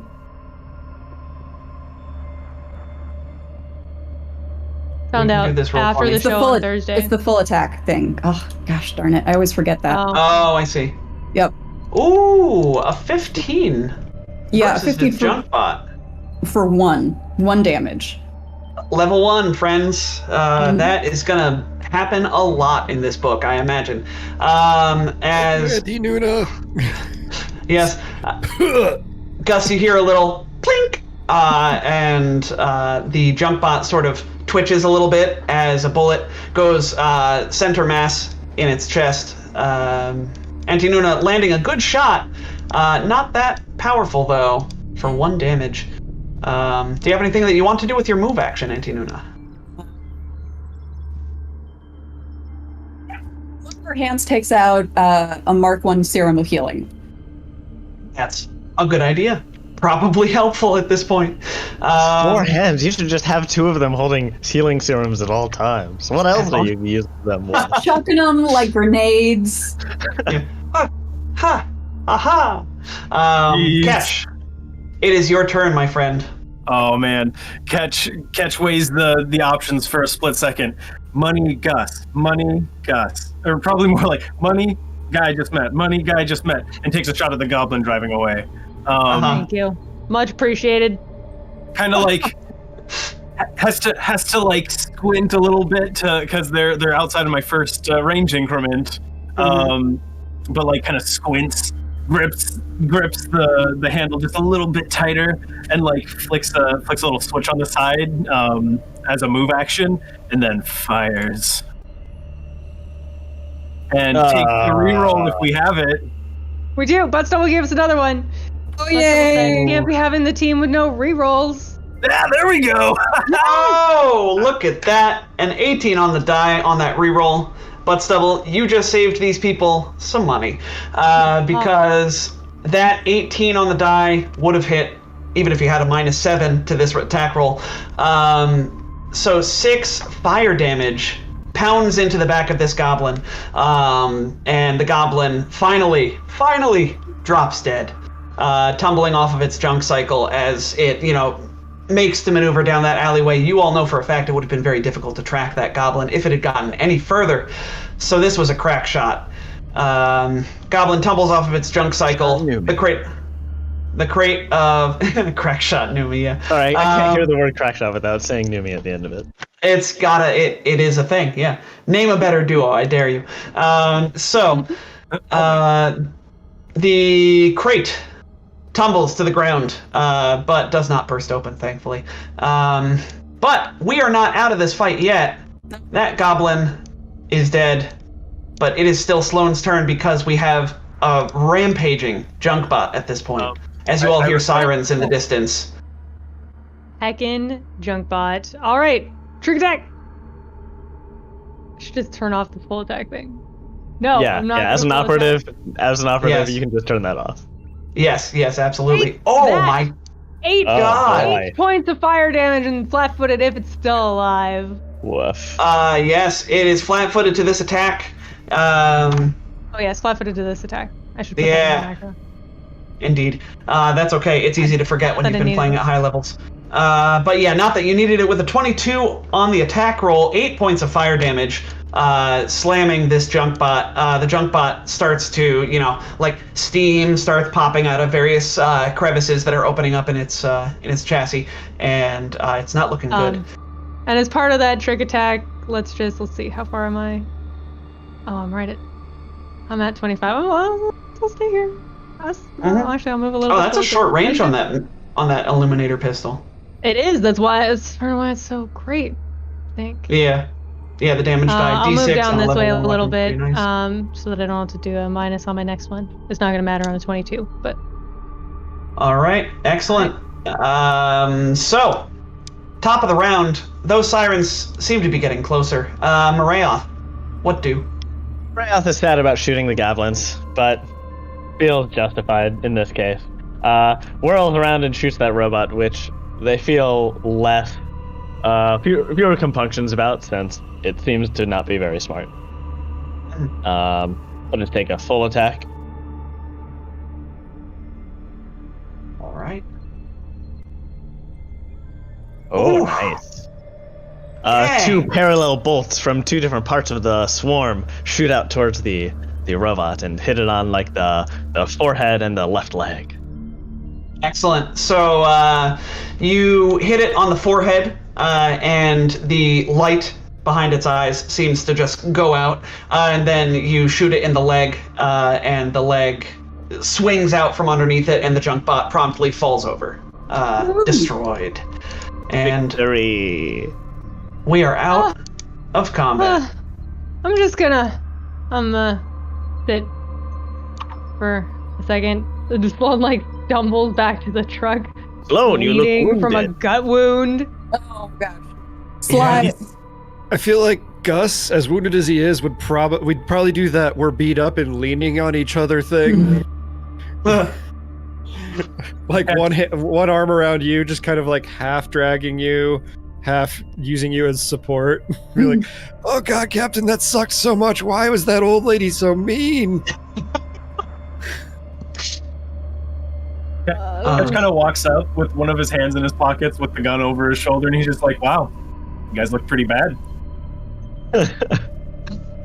We got a mixer You around did, here. old lady. You Wasn't did wonderfully, dear. And she pats you fondly on a cheek.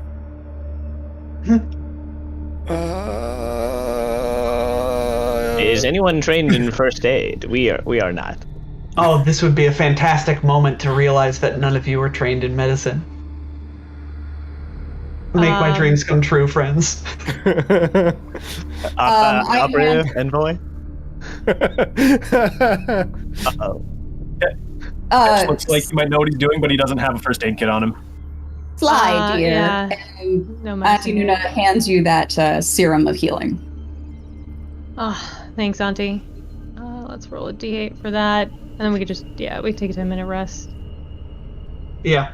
Yep. And as you all are recuperating, more dialogue can happen and whatnot, but I want to confirm that those sirens are in fact police cruisers that are pulling up to this traffic incident turned gunfight. So they come up to you. When the Go on, station cops Ketch. show up, Ketch makes himself noticeably scarce. Yeah. Just a dust cloud. Hey, where'd Ketch go? An empty outline in the air. I imagine, it's more like the anime empty outline of Ketch, where he was standing just a minute ago. Yeah. Doop, doop, doop, doop, doop. Yep, with the little dotted line, yeah, exactly. Yes, yeah. Good. So, the police officers come over and just sort of say, hello, you all were involved in the shootout here? Yes, Yes. these goblins attacked our rig, tried to steal our shipment. There was a lady. She was mean and old. She hurt me. Junkbot, officer. Yes, okay. Yeah, the goblins in this area are known for deploying those kinds of bots as distractions. So, this is really unfortunate. I'm sorry that you all were caught up in this. I am going to need you all to... I understand this was self-defense, no doubt. We've had a lot of reports of goblin activity in this area. We've been trying to lock them down for a while now. But I am going to need you all to come down to the station with me to file a quick report, just so that we make sure that we have all of our paperwork in order going forward. Would this make us... We'll follow you there, and we'll meet you at the station, officer. Do you have any 17 medics? on bluff. Yeah, I was going to say, is this going to make us late on our shipment? You do know that it would probably, this paperwork sounds like it would take a long time. Any kind of, these,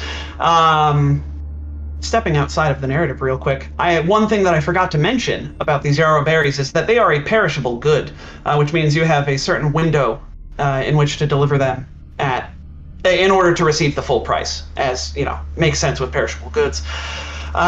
So that said, yeah, you're on a limited time frame here, and this paperwork sounds like it would be a bummer, to say the least. Which is why that's a bluff that we're gonna I see follow. that bluff. Yeah. I assist. Yeah, okay. So... I will also oh wait, no, Ketch isn't around. Gus Alright, so won't we gotta- assist. Gus will be like, "Oh, thank you. Please tell me you have paramedics. Oh, my captain and I are hurt so much." These guys are assisting just because they don't realize that Sloan is lying. Sure. Yeah, that's fair. So I've got... We drive past the police station where Gus is assuming we're getting help. He's just like, oh. Exactly. I 100%. see what's happening here. Yes. So you all... Yes. The Captain, police you missed the officer... Stop. There's a turn up ahead. Captain, you missed that turn. But there's a I don't turn. think. I don't Gus, think. we're she not did. turning. We need to get these berries back to the ship. The The It's police fine. The police will officer. figure it out. The police officer believes your lie, and with a 19, we'll call that good enough to get past this, and says, "All right, well, yeah, you see to yourselves here. I suppose we do have paramedics and medical, people trained in medical implements back at the station. But if you think that you're better off here, I understand sometimes it's not good to move folks after they've been injured. So." Yes, we'll meet you back at the station. Do hurry, though. Of course, officer. We'll make our way straight there. Before they go, they do just get your names. So they, because that doesn't take a lot of time. Quinn Reynolds, sir. Of course. That's a natural toot. Toot, toot. Toot, toot. Yeah, the officer sort of gives you a glance when you say that name, but writes it down because this is another incident. You all didn't start this incident really, so he's not that worried about it. Auntie Nuna hands over. I'm in charge of all of our logistics. Here is contact information. Sorry, old lady voice. That's fine. Here's contact information for all of our crew. And it's a forgery. She's Of got course fake it is. names Ryder is and probably a numbers fake for all of last you. name anyway. The thing Yeah. is Yeah. Gus probably is a little bit oblivious to what you're doing. He's confused about why you're giving names that he doesn't know, but he's not smart enough to figure out what your plan is. So he's like, "My name's Gus Barrett Sinclair." Hold on. Gus Barrett Sinclair. All right, thank you. Yes. So Auntie Nuna rolled a 23 on that. Okay. Yeah. She hands over a chip that has like a manifest and that kind of thing. And it'd be really cool if she could try to do, if that chip happened to have like a small virus on it that overwrote any information that say Gus gave them, when their backs are turned. That seems a little specially overpowered, tailored. yeah. It's a little yeah. I'm gonna have to say no to that one. I apologize. That's okay. It's a cool idea. Someday. Perhaps someday. And yes. Gus isn't wanted, and our identities are probably actually already forged. So Yeah. What's that? What? Your identities are forged? Why would? what? What? I don't know. What? Strange. I don't know. Well, anyway, Simon, we could probably go back to the talking heads screen. That makes sense. Yes, for we are done with this map. And in fact, now that I say that, as you all are heading back to the ship, no other incident happens. Let's see. Other than Gus being like, "Captain, you're missing the turn. Captain." The whole he will keep doing that until you're like, "Gus, we're not going to the station," and then he'll just be like, look super confused and just hold his tummy. Be like, Oh, All right, God. Gus. We'll fix you up. Marias will actually talk to Sloan in the cab. By the way, we approve of your decision to lie to the officer of the law in order to get these goods on time. Previously, we have served under captains who have not made that, and then we were late for a shipment, and we got severely reprimanded. That was the right choice. Thanks, Murray. Hey, Tom. Hey, Leif. I think you might have forgot the most important thing about us. What did you loot? So those. Yes, I saw Ninja's question in the chat, and I was going to get to that. So yes, each of those goblins had. Oh, I can just click loot me. Thanks, Pass Tom. Nice work. A tattered flight suit. You get 3 versions of this because none of them got away. A tattered flight suit, a dog slicer, a tactical semi-auto pistol with 9 small arms rounds, a goblin junk cycle, and a cred stick with 50 credits each. I'd be excited about those bullets, except I have a feeling that I'm never going to get to fire any of mine. That's 2 okay. series in a row, Liz. I'm sorry. I'm so No, sorry. It's I'll fine. get heavy armor eventually. This is what I was built Okay. for. I was built to keep you alive. You We know. built this character. We built this Um, character on keeping people alive. Ketch is gonna load that stuff into the bed of the truck where there is room, making a point of grabbing the goblin junk cycles. Oh man. Oh, sure. Imagine if we built that back up and put a sidecar on it. I could ride in the sidecar. It'd Oh be my great. god. We'll Oh my say god. we'll say that you all did that before the cops Probably got don't there. want to. They have a stable engine. Yeah, they're not great, guys. Anyway, so all of this happens. You get the loot. So you finally arrive back at Ship's End. You pull up to your hangar in which you left the BD-514 and begin the process of transferring the crates of yarrow berries from the cargo rig to the ship's cargo hold. This will take you another 8 hours of work with the help of your hover carts. Yes. 8 hours. I hope the Oh, government yeah. track us down. What? We work all night. Sloan goes out and buys a bunch of space energy drinks. Tom? Yeah. Tom. Yes, Jet. Could be- Yes, Jet. I could be misremembering, but I think that the time is reduced for every additional person helping.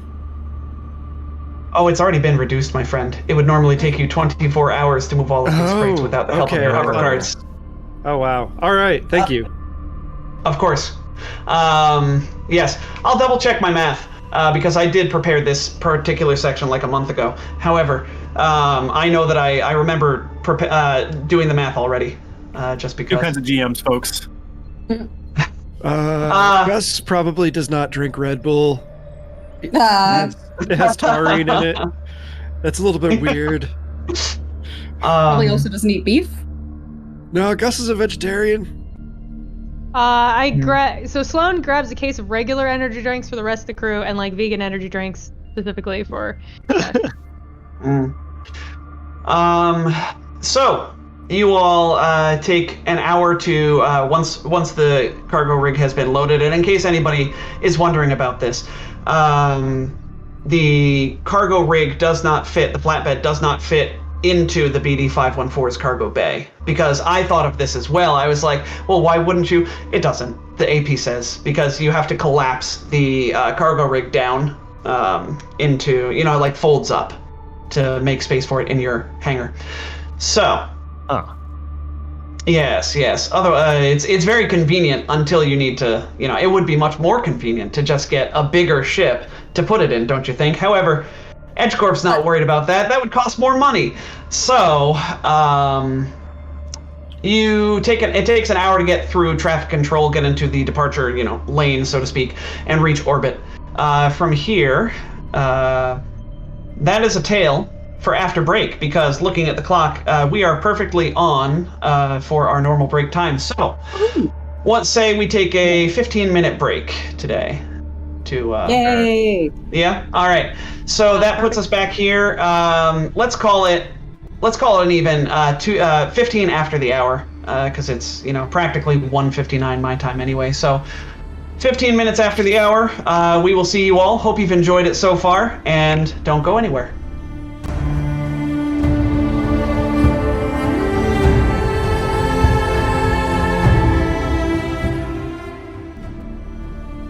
Hello, everybody. Welcome back. Oh, I'm getting some significant echo. I apologize. We might need to. I think Leif needs to mute. I'm sorry. I will mute in just a second. But I was just looking at our Twitch stream, and it looks like Gus's text got in with Catch's picture. That's funny. To be noted for later. That needs to be fixed. Not important. To be fixed later. Please continue. Small things. Bless this mess and all that. Po Buddy's nerfed. Oh god. Anyway, we strive to be perfect here. So, hope your all's breaks went well. Mine was good. I didn't get lost. Hey Tom, how was your Harry Potter house? Oh Tom, it was fine. Thanks for asking. Just Someone else practicing needs a Harry Potter house. Yeah, someone else needs a Harry Potter house for series 3. Is that? This is 4. Are we 3? This is 4. Four. We are 4. Weird. Yeah, because Thursday with Star-Lords is 3. I don't have a Harry Potter house, but I do have a haunted house. If we want to riff on that from now on. Mm. Is it haunted by dogs? No, it's a children's toy store. Was a children's toy store that was built in the 30s actually. So if it's not haunted, like, I want my money back. Yeah, that's fair. All right, Are you noted familiar for with the haunted doll segment of My Brother and Me Life? Also, are there toys left over from the 30s? Because that's extra points for your house. No, but here, I'm taking you guys on a journey really quick here. Sorry, Tom, for goodness derailing gracious. things. It's another mutiny. I hate these, except when I lead them. That floor. That is original 30s child playmat flooring. That is really cool, Wow. actually. Yeah. It's in the entire room. Just my room though. Very neat. Sorry, hold on. Oh, Jet, you're muted. What? You're muted again. So your room Yes, was you're- like where they restrained and imprisoned children. Oh, goodness. Puppies. Oh, it's a puppy. And just oh goodness. And for the pup date, they are now what? 9 months or 9 weeks old? And well, Oh no. The internet is unable to convey the dog. Yeah. There's The internet too many can't people handle behind the Cute. camera, It's too much cuteness. choking up. Yeah. But that's all right. We got a pup date. The pup date is puppies are getting bigger, as puppies are wont to do. So let us. They just can't. Oh, there they are. They're back. It's because they showed us that floor, man. Yeah. The ghost. The cursed floor. That's what it was. The camera couldn't handle the Floor smoke. ghosts. Floor ghost. So let's rein it back in and come back to our wonderful game of Fly Free or Die. Yeah, that's what we're doing here. I knew it was something. I knew we were here for something. As much I love shooting the fleam. However, let's get back into it. You were just in a shipping lane, preparing to leave Casterville, plotting a course. So in Starfinder, to plot a course from one planet to another, there is actually a role associated with it. It is in the piloting skill. So who's the pilot of this ship? Who's flying this thing anyway? Me, Me, Sloan, the operative. Excellent. Yes, That makes an sense. operative pilot. Who would have guessed? Yeah, I mean, totally. So, Sloan, you are piloting this ship. Go ahead and make me a... Oh, actually, I wrote a note to myself. Luckily, since Sloan is such a good pilot, she can't actually fail the DC-10 piloting check required to navigate within the Pact Worlds. Being a level 1 operative. She could roll a 1. You can't crit fail skill checks. Right, but I I only thought you have only a have a +8. Oh. Oh. All right. Please roll it. I'm scared. not a 1. Nah, see, Not a you're great. So, Sloan gets an 18 on the piloting check, is able to deftly plot a course towards Akaton, the dusty red planet of the Pact system. So, it's not much longer before Sloan takes the BD-514 into the drift. And Sloan... Oh, I didn't pre-roll this one. Sloan, go ahead and roll me a d6 to see how many days it takes you all to get to Akaton. Keeping in mind that you have... One. Oh, 1 day. Whoa. well, plonk right out of here then. So Sloan makes Berries are so tracks. fresh. The So berries- fresh you could slap them. I mean, Oh my... yeah. Is that an expression? Is that is. a I think my mom famous has said that. Spathane expression? It is now. Like, Yeah, you never heard of it before? yeah, but if someone is fresh, you like slap them like in old movies where someone is Tiny- rude. Yeah. Tiny little bug appendages Oh, just gently fresh. going. Oh. Yes. fresh, Look at fresh as in not fresh as in rude, not fresh Yeah. as in fresh berries. Yes, I see. Yes. Okay. funny. Thank you. now I Yeah. understand. I'll pass it on Yeah, along to my totally. mom. I'll give you a Tom Good. emoji. There you go. So I have in one downtime activity. Yes, I should have reminded you all behind the scenes to, doubly consider your downtime activity. If you don't have one in mind, don't worry about it. You can at least describe what you do during your downtime, but if it doesn't have a mechanical benefit, no problem. Gus, what does Gus do in your one day through the drift? I convalesce. Why would you do that, Gus? What does that do? What's convalescing? I recover 2 hit points per character level. For a whopping Not a lot of hit 2, as points. opposed to 1. You've doubled your hit point intake. That's fantastic. Yes, an excellent choice. Gus convalescence. Sloan probably joins Gus in that. We just watch old TV. Old hollow shows or hollow movies. Excellent. Yeah. We'll be back to 7 whole hit points. I think Moraeus will join them, even though they don't actually need to coalesce. They just really like hanging out and watching movies. They ask a lot of questions about the movies, slightly more than is preferable. Oh, we have to refrain from conversation, Moraeus. Otherwise, we don't get to double our hit points. You cannot talk as much as you want, but we'll refrain. Oh, you have to not talk back. Interesting. Oh, God. It's just sort of They're grunts. just trapped. Oh God! We'll just be like, Gus will probably he'll do what I did when I was a kid and I was sick. He'll make like a nest, like in front of the couch, in front of the TV viewing area, and he's just gonna curl up there with a blanket, and he'll just be like head on the couch, just watching TV. Oh. We have constructed popcorn. Would either of you like to consume popcorn? Well, just sort of reaches out for the popcorn. Is it butter free? One moment. That's gonna be a no. Oh God, I've got a terrible idea. Moraeus just surrounds the popcorn and several thousand little we don't need a mouths bowl. just lick off all of the butter. No, that popcorn is ruined now. That popcorn is not popcorn anymore. 100% Gus would eat it if Moraeus did that. And then dry it with their wings. Oh. Moraeus will make new popcorn, but they don't need a bowl. It's just each kernel is being held by a couple constituents, and then they fly down to drop it into a little bowl in front of each of you. That's awesome. Thank you, Root, for that reroll. Good to see you. Yes. So, That's that's all what of our mandibles. That's what 3 of you are doing. Nuna, Ketch, you have anything that you wanna do during this one day? Yeah, so Ketch is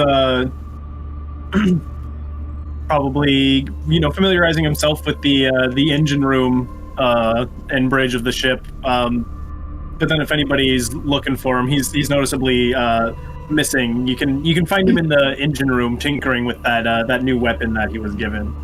And he is mechanically actually going to spend 8 hours tinkering with it to actually fiddle fart with it. And as a weapon prototype mechanic and 8 hours of free time, I have the ability to rebuild this into whatever I want. So I think I might do that.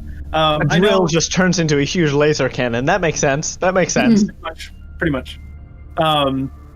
That said, it does have to be something equal to my level. This weapon was a little different. It was a little interesting. We were going to do something with it, but I've decided that I absolutely hate it. I'm sorry, Tom. Okay. He spits on your gift. Turns it into a different gift. So all right. So what are you gonna turn it into there, Leif? I'll have you know it's probably still gonna come with the certain thing that we discussed behind the scenes. Hey, I'm okay with this. I don't know yet. I really don't know yet. I haven't considered something with more than 40-foot range and unwieldy property attached to it, though. I can tell you that. This sounds like the thing that you should have thought about during the break, but that just might be me. Break went very quickly today, gotta say. It did go very quickly. I'm just giving them fleam. So I appreciate fleam. Of course. Thank you, sir. May I have Here, I another? got you. I got you this fleam. Liz, what does Special Nuna do? just for you.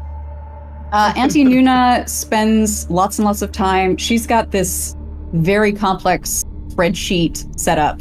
And she is contemplating different ways to take in a little bit of extra cash on the side, looking at goods and services that are available on Akaton, where they're headed, and see if she can't pick up some cargo or something that they can trade in their next port of call. But she's running the numbers. Yeah. Okay. Yeah. Yeah, you're not seeing and whatnot, but it is unclear whether you'll have the time with this current job that you're running. So good. All right. So Gus, you're convalescing. It's the first night and only night of your trip through the drift. Multicolored. I've always pictured it as sort of multicolored, rainbow-esque sort of light beams streaming around the ship with very Twilight Zone-esque objects floating through it, right? That's been described in almost every Starfinder scenario, society scenario, like, a giant clock that has 7 arms or something. Floats through the drift as you all are going. And Gus, you eventually drift off to sleep.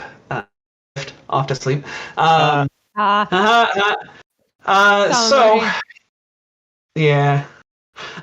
See, I don't even need to press the emoji button. I am Tom, believe it or not. So I could just finger gun. So you sleep fitfully, Gus, for the first hour or so, not really dreaming. All of a sudden, you hear a thundering crash. Your eyes shoot open, but your vision doesn't change much. Because all around you is a swirling cloud of dust. You find yourself on the ground, and when you try to stand up, you are unable. You feel a tugging on your right shoulder? Yeah. Yes. Your right shoulder. Yes. So your right arm has been pinned to the ground by a large boulder, everything up to your shoulder, underneath it. Your vision blurs as you tilt your head to see a white Isoki scrambling towards you. And then you wake with a start. Your shoulder sort of aches a little bit, remembering this horrible memory. Yeah, Gus looks shook, and he just starts rubbing his shoulder, and he just kind of curls up in the blanket even further. No. At that point, No, Gus has PTSD. Poor buddy. At that point, Gus, you are able to, after a while, perhaps afraid to, you manage to get back to sleep. And you are disturbed no longer by these nightmares. So you're able to get enough sleep mechanically. Why am I not playing a character with empathy? Maybe Catch will learn empathy. Character development. It could happen. No, probably not. Yeah, it'll be It could happen. It'll be great. Yeah, everybody loves a good character development. I'm just wanting All right. 62,000 hugs from Mariath right now. Mariath is busy sleeping in the ventilation shaft. They sleep all at the same time? Ooh, good question. Oh, that is... So not exactly, but there is like a dormant phase of it, in the same way that there's like a Yeah, dormant phase of the Hive, right? I see. Yeah, it's like you have to, because mechanically you still have to sleep. Yeah, it's I like the understand. day-night cycle, right? So like a even skeleton crew that's just doing the maintenance, feeding the ones that have gone dormant or whatever. yeah, Right. Yeah, so right. you- So it's never. storing memories for the next day, doing all the things that human bodies Yeah. do. Yeah. So it's never like totally still, Consolidating. but it is moving like at a tense frequency, right? yeah. It's to use a comparison that you made to me to help me understand how Spath and A work in general, Simon. It's like, you're a constituency, right? So it's like a city. In a city, it's going to be much busier during the day than at night, but there'll still be people moving around at night. Yep. But so Yeah, It's, street sweepers. yeah. Getting rid of the dead bugs, birthing new bugs. Yes. Yeah. So if anybody needs any help thinking of how Spathinae work, that's kind of how it is. They're basically like a city-state kind of deal. Each swarm is one city. It's pretty cool. Really weird race. Colony is colony. I apologize. Yes, not a swarm, a colony. Declares independence and just flies away.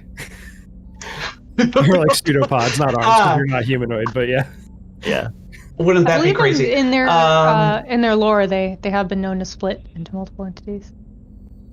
Yeah. Yeah, I think that's like how roughly how they reproduce, right? Yeah. Yep. So a day passes. You all do your various downtime activities. You convalesce, so you gain. It's funny. It would have honestly been better for you as PCs if Sloane had rolled higher on her piloting check, because then you would have gotten more days of hit points back. However, don't worry about it. You're probably not going to get into any fights on Akaton, right? No. Akaton, lawless red dusty planet. Yeah, no. Famously safe.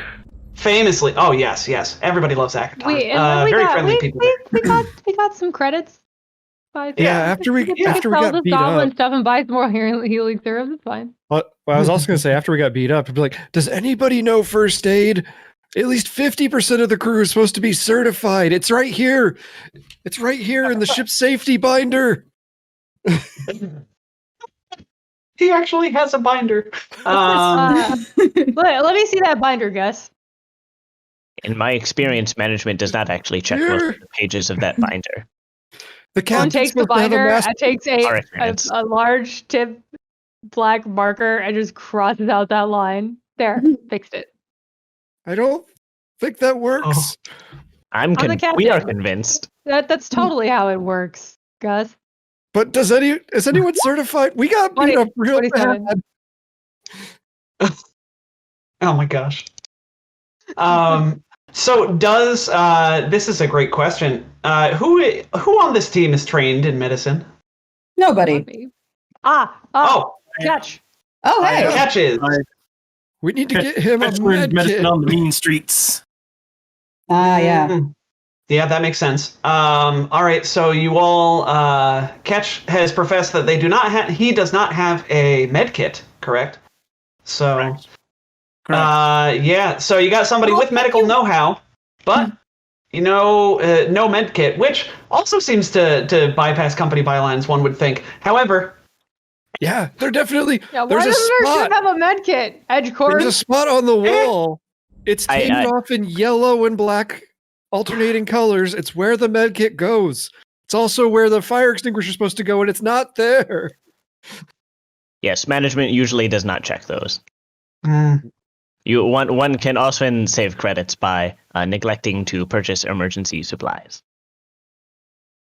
Well, what this means is that once you get to Akaton, you'll probably be able to get some credits off of that if you want to sell that one crate for 490 credits now, not 500.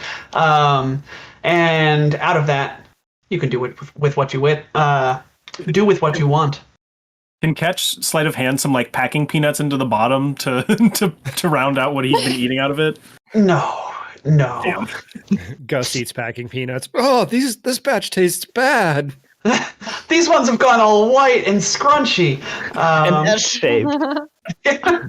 So, how many hit points does Gus have stepping onto Akaton? I have 7. 7 out of 12. And what about 7. Sloane? You also have 7. Out of 10. Okay. So hey, you all are fine. You're gonna be great. You're gonna live forever. Gosh dang, level 1. Why are you so scary? It's so scary. Do we level up, Tom? It's we fought really hard against those goblins. Yeah, after it's crazy. After your first fight against 3 space goblins and their pet junk bot, no, you don't level up. Oh, Yeah. really got me on the edge there. On the edge. So you finally land on Akaton. As you are approaching, You see in your visual sensors, if you pull up an image of Akaton, you see an uninspiring image of red rock and desert sands from orbit. It's easy to wonder if there's any life on Akaton's surface at all.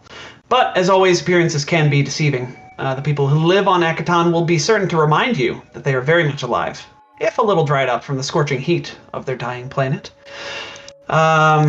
As you emerged from the drift, your comm unit lights up with a waiting transmission. Ping, ping. Sloan pushes the button. A Bruneri with sleek brown fur appears on the screen. I'm going to show this to all of you. Show it to players. Does that appear no matter what map you're on? Yes. Great. Oh, yes, yeah, good. All right. Excellent. So you see a Bruneri with sleek brown fur who appears on screen wearing an olive green flight suit emblazoned with the EdgeCorp logo and fidgeting with a worn wrench. You recognize her immediately as Tarika, your company dispatcher, and for some of you, an old friend. She's based on Absalom Station, so this transmission must have been sent to you, in the interim when you were in the drift, because as we all know, communication can't catch you while you're in the drift. So, Tarika looks anxious, and her image is barely visible before she blurts out, "Howdy, team! I'm just checking in on y'all. If you're receiving this, you must have arrived at Akaton. Your drop-off site is in Hive Market.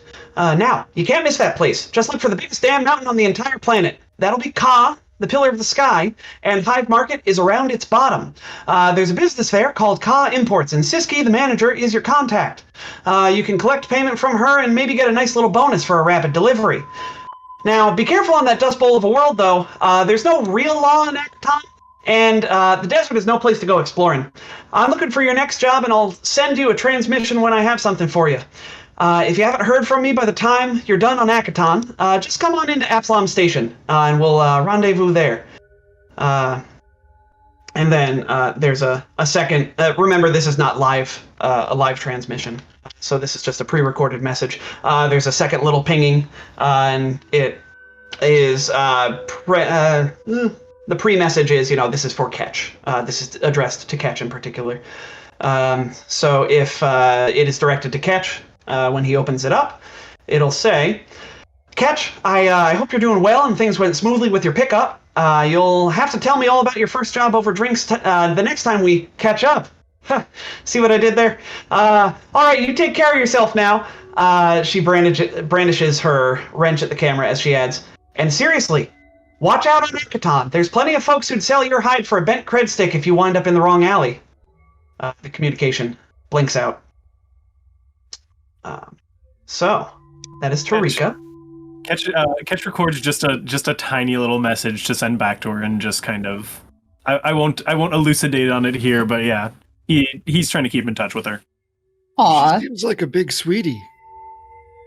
Yeah, and so she's your dispatcher. You all have interacted with her at one point or another, either at the company offices or Sloan and Nuna have probably met her in person. Marayoth might have seen her in passing, because Marayoth might be the one who's been at the company the longest, right, Simon? Yeah. Yeah. Oh, yeah. For 30 years? Yeah. Yeah, definitely. So Marayoth and Gus might have seen her in passing, because they're probably the two oldest at the company, so to speak. I think Gus has been there a while too, but Gus has been on Akaton, doing a different function than what they're doing now. Yeah. How does Gus feel about being back on Akaton? Not super happy, really. Yeah. But at least it's like a different geological area, I believe. It's a different location on the planet, so. Yeah. And Nobody likes being back on Akaton. Yeah, you're not going underground. You'll be all right. Nobody Sloan likes. does send. Go on. Sorry. No, please. Sloan does send a quick message back to Tarika, just letting her know that we have indeed arrived. We got her message. And we'll be in touch. Good. Excellent.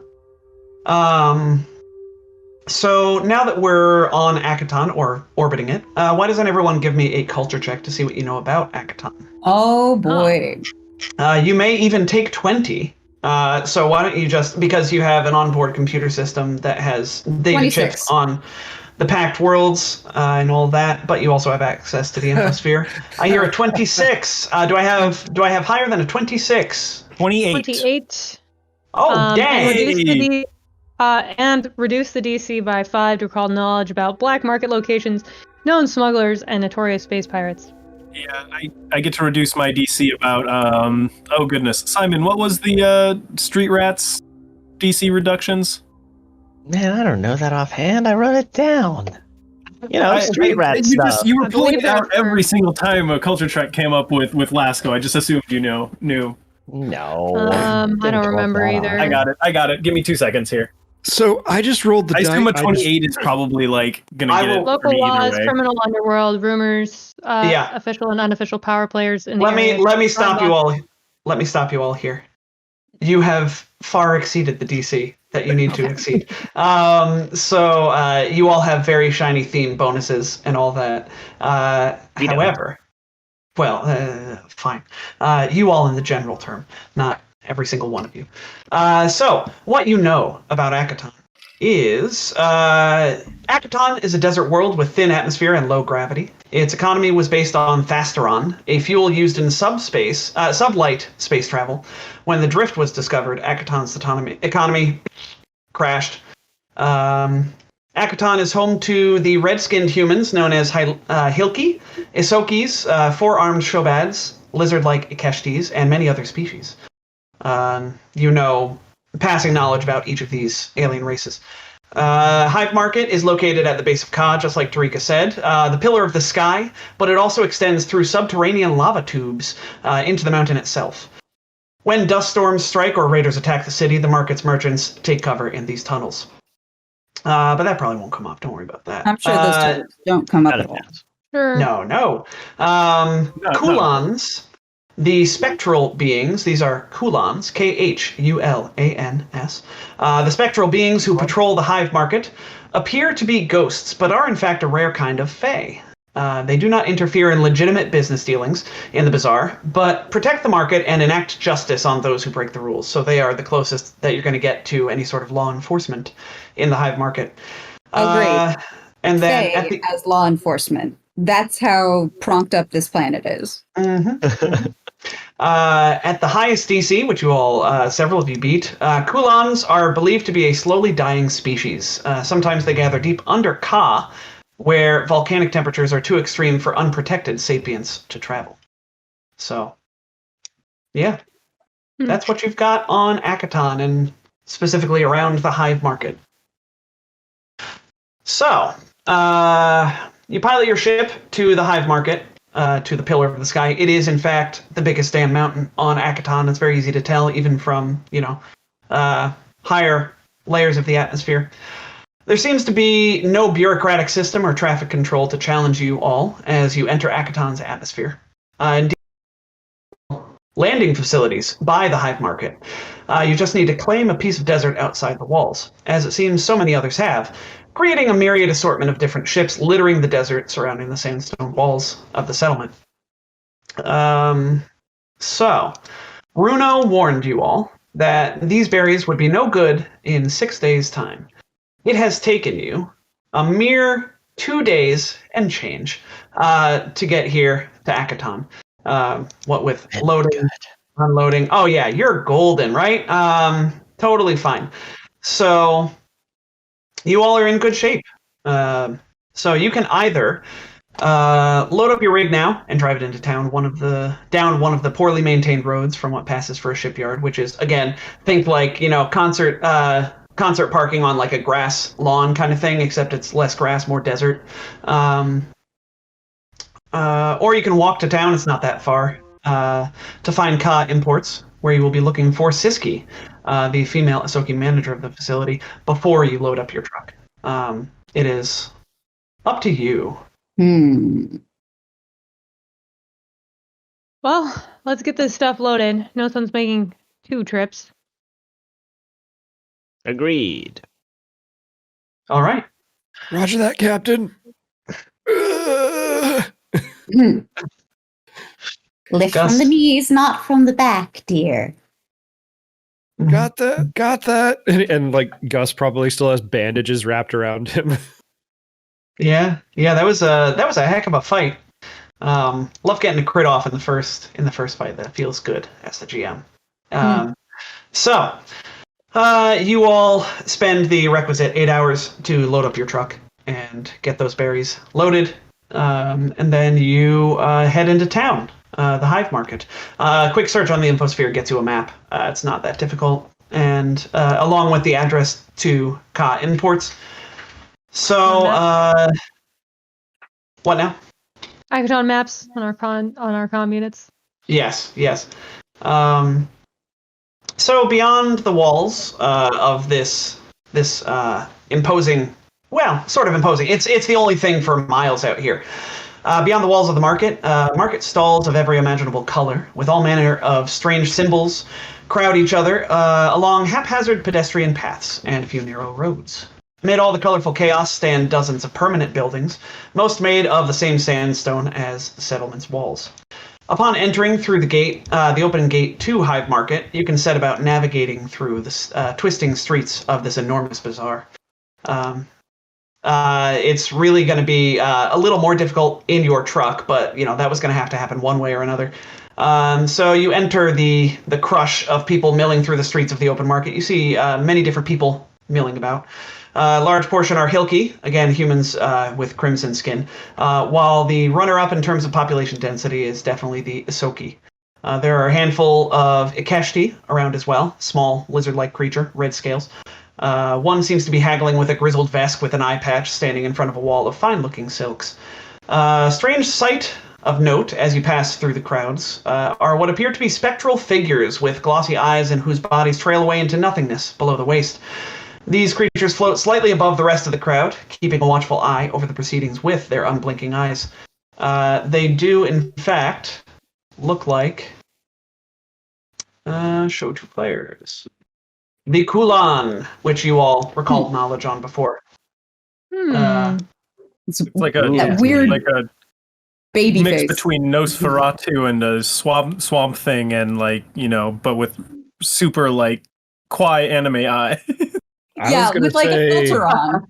I was gonna say a gray and a creature from the Black Lagoon. It's got that bat baby look to it, to the face. Yeah, it's but with creepily flippers. humanoid, actually. Yep. They are upsetting to look at, really. Sort of uncanny sending it valley. away. Almost human, but not. Yeah.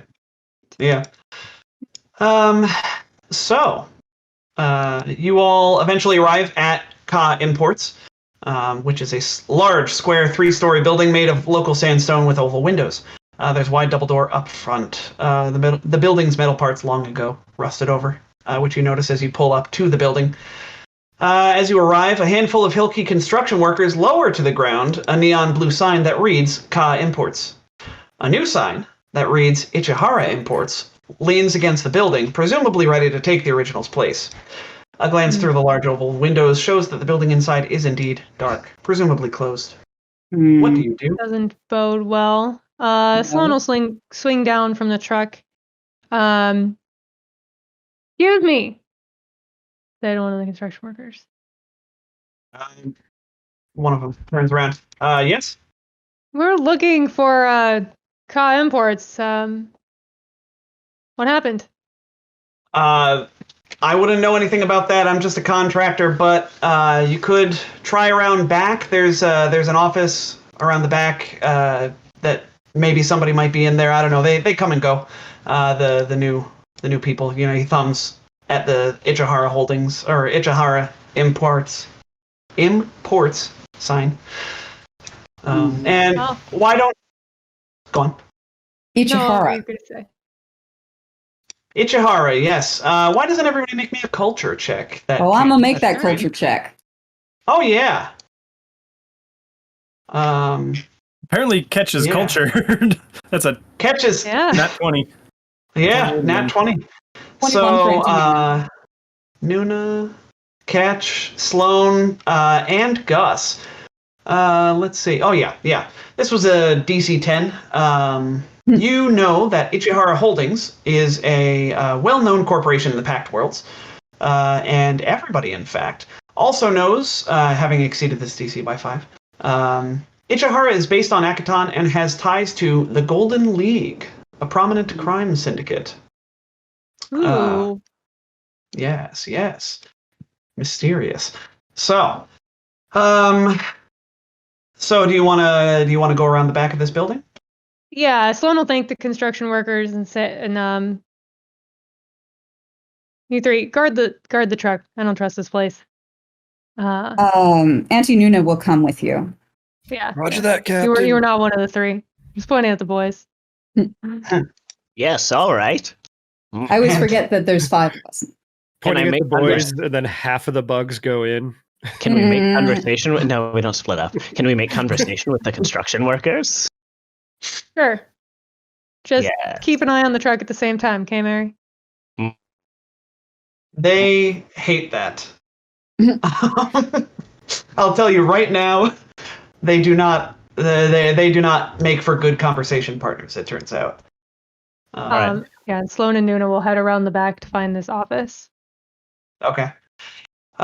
So you see a door, and if you try the door, it's locked. If you knock at it, you'll get a response. Yeah. Soon. Presumably knock first. We're civilized that way. Oh, sure. Well, yeah. I don't know what to expect from somebody who considered, even jokingly, about killing a family to take their profits, Sloan. I never said that. That wasn't me. Our audience. They're the monsters, not us. Yeah, Right, I apologize. The murder hobos, not I. I apologize, Not yes. We're traitors, not murder hobos. Of One course, party. of course. Yeah. We don't have a murder hobo party on this stream anymore. I don't Anyhow. know. Star-Lords, they're a little bit murder hobo these days. They're just breaking into places. Speak for yourself. So, the door, soon after you knock, is flung open, and a massive Shobad appears. We know it. Shobads are mechanically large creatures with 4 tusks, 4 arms, lots of 4s, 2 legs, though, and gray skin. Yeah. Generally. So Shobad, this Shobad happens to be and armored, no less, and says, "What?" Good afternoon. We were scheduled to make a delivery of a bunch of yarrow berries to Ka Imports, but it appears you're under new ownership. Let me take you to my boss. Thank you. Just sort of turns around, walks into the darkened building. There are next to no lights in this hallway. You can see lights coming in from rooms their doors are open and the windows. There must be windows in that room, but hallway's not lit. Fine. Doesn't seem like the power's on. Can't see in dark. Oh sure. The rear. Do Yes. you feel safe going in there with only 2 of you? Should be fine. Can Nuna see in the dark? No, she can't. She's got a flashlight, though. She turns it on. Well, I mean, Sloan will just start glowing in that case. Sloan Okay. is a flashlight. Sloan is the flashlight. Fancy. Okay, so the rear of this darkened She goes, warehouse. Sly, dear, if you wouldn't mind. Oh, right. Turns on her celestial radiance. So this warehouse is filled with crates and boxes, stacked over 10 feet high. The Shobad leads you to a rear office. Its large windows, the only source of light in the whole building. A second Shobad stands outside the door, glowering and brandishing a 12-foot long pike.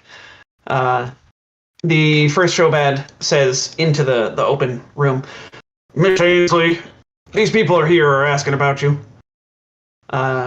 Inside the office, a crimson-skinned woman, human woman, reclines in a chair with her boots perched on the edge of a large desk, cluttered with stacks of paper, unopened mail, and some empty coffee mugs. She looks up from a printed spreadsheet and exhales an exaggerated sigh of relief. "Oh, thank you, grandmother. I am bored out of my mind and could use a distraction. What is it?"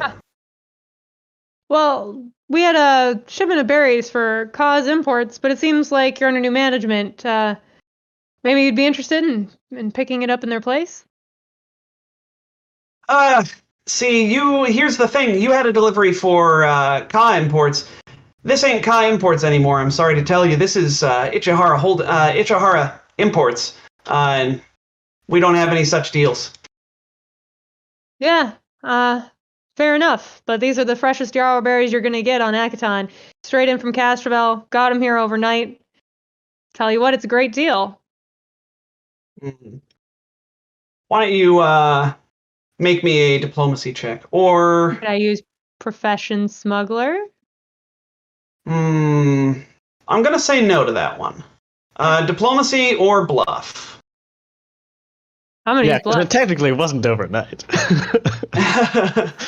Auntie Nuna rolls 22 to aid. Okay. So 20. All right. Let's see.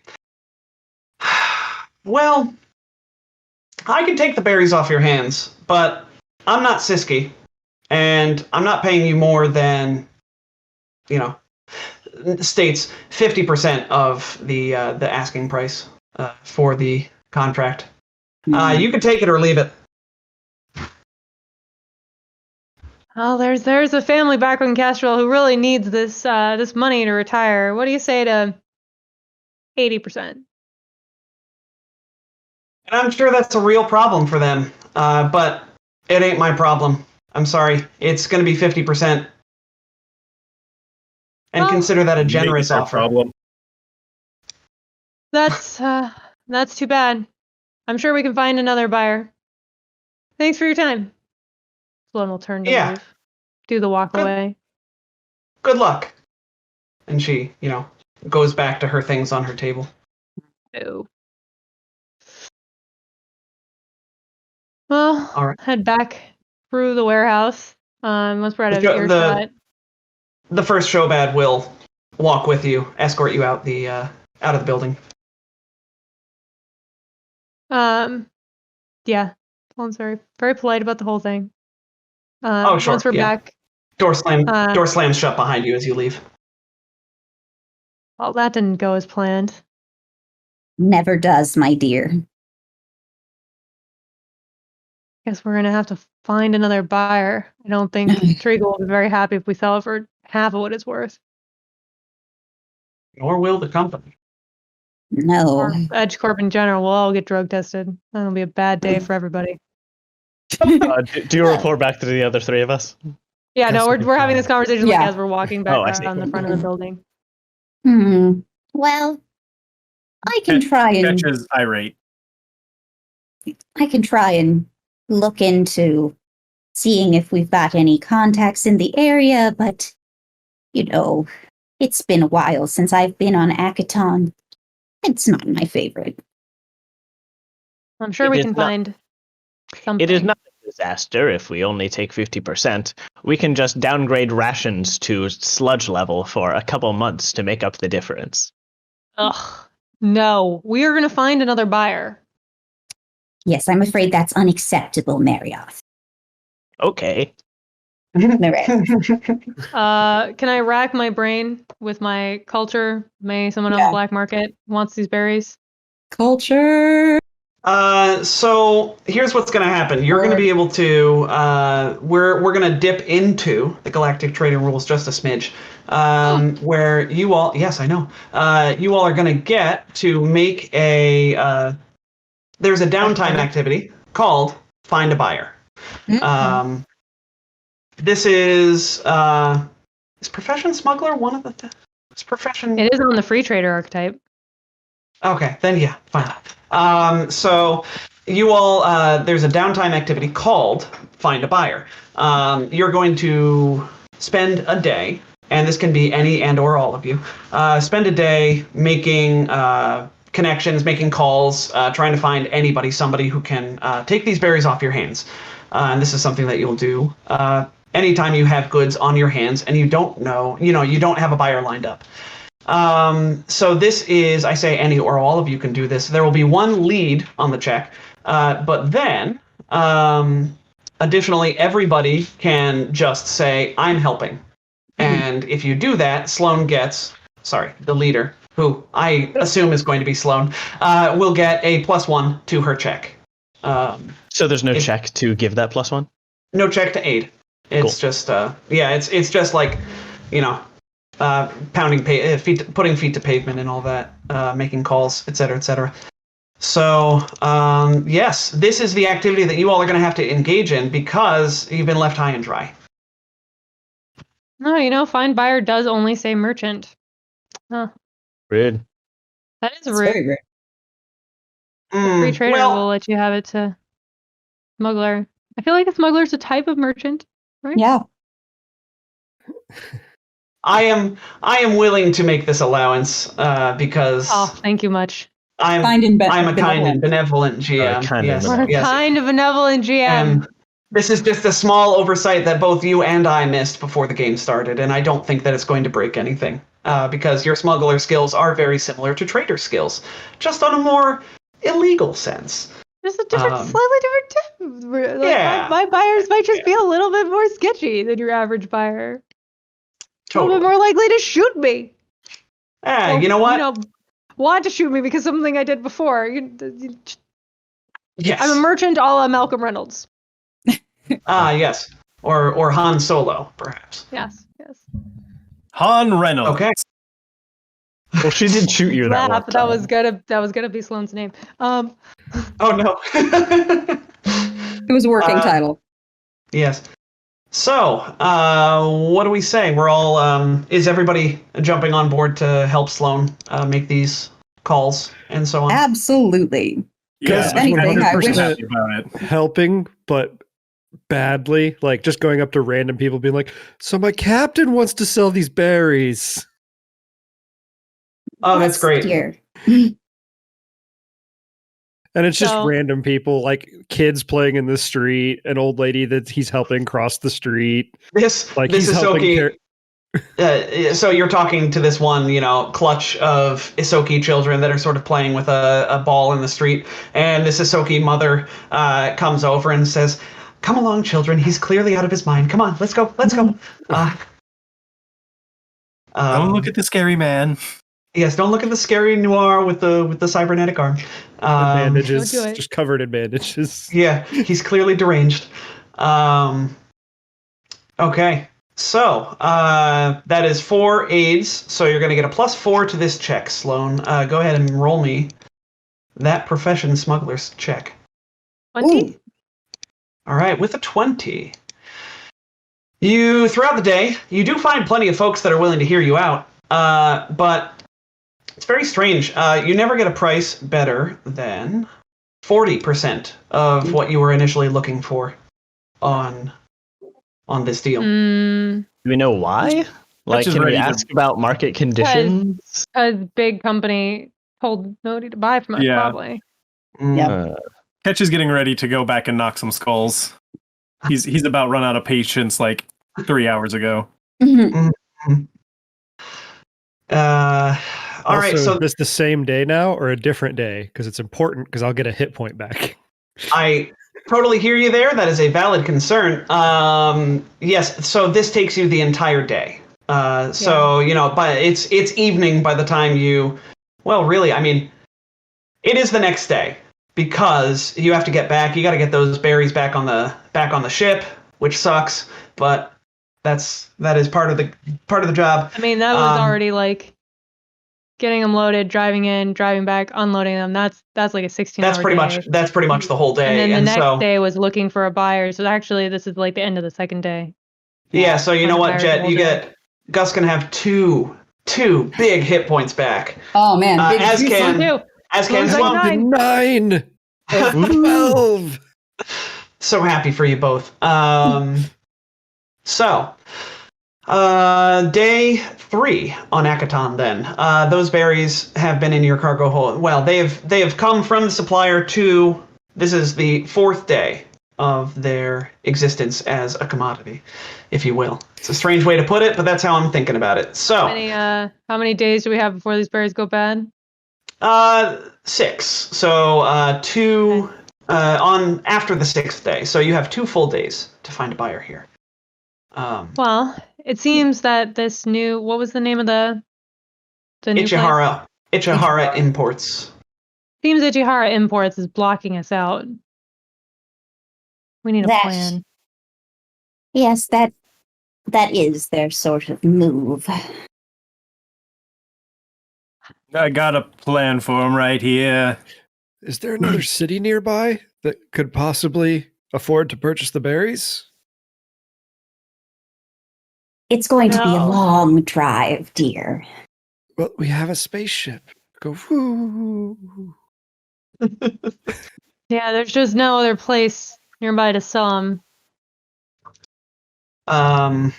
So you can, as you all are having this conversation, a metallic knock sounds from the bulkhead to the port side of the ship. Oh, there's someone there. I will go Just see gun who. turns. We will go see who it is. Catch his guns Does out. not protest. Good. Hand Mariah designer, goes and opens the pistol. door excitedly. You see the two showbad from yesterday standing shoulder to shoulder, and they say, Miss Ainsley says she'll buy your fruit, but the price has gone down, and will continue to go down, says the other. The longer you make her wait.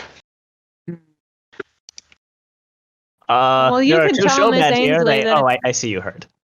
you see could tell heard. Miss Ainsley that if she keeps engaging in these price fixing maneuvers, we're going to go to the Kluon and tell them what she's up to. That's 17 intimidate. You think that you can scare us? Their pikes, their hands go to their pikes and they pull them out. They are clearly looking for any excuse to fight, and you trying to browbeat them is going Dawn to set puts her them off. feet up on the table and leans back in her chair, hands behind her head. they I haven't- don't they need to intimidate you. They haven't come onto your ship. They're at the airlock. Oh, they're at Yeah. their luck. They're still standing outside your ship. Yeah, I was just Okay. picturing we could see them from whatever table we were sitting at having this conversation. Sure, We're having it it's over a, like Therefore, they rel- can the, see me.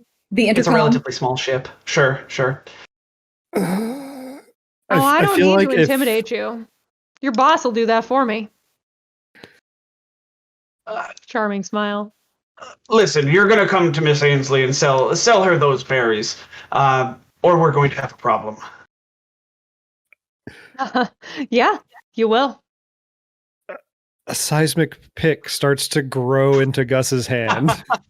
Yes, I think it's time for us to roll initiative. All right.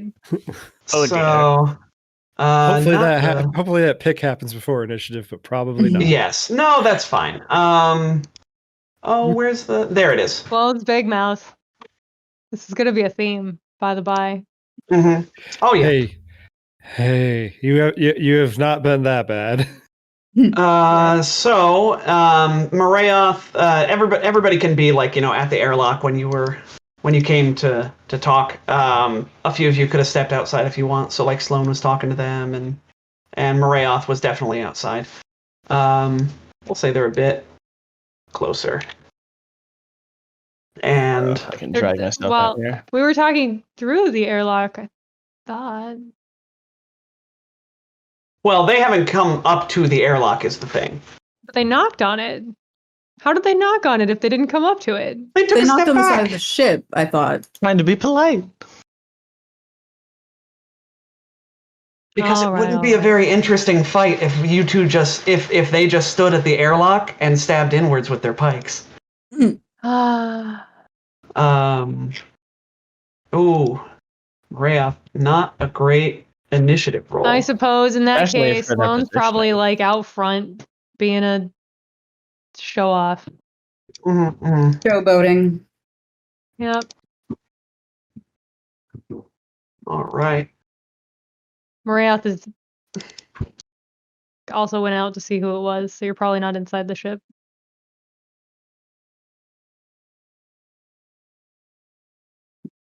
Marayoth, I meant to fix your token.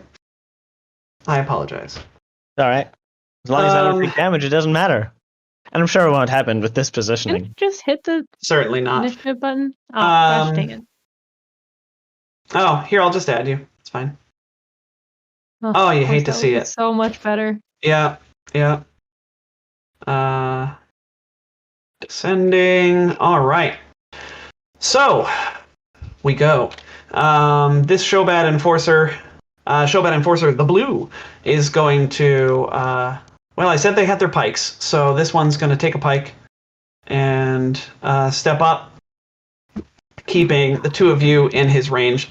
And he is going to take a single stab at Sloane Ryder.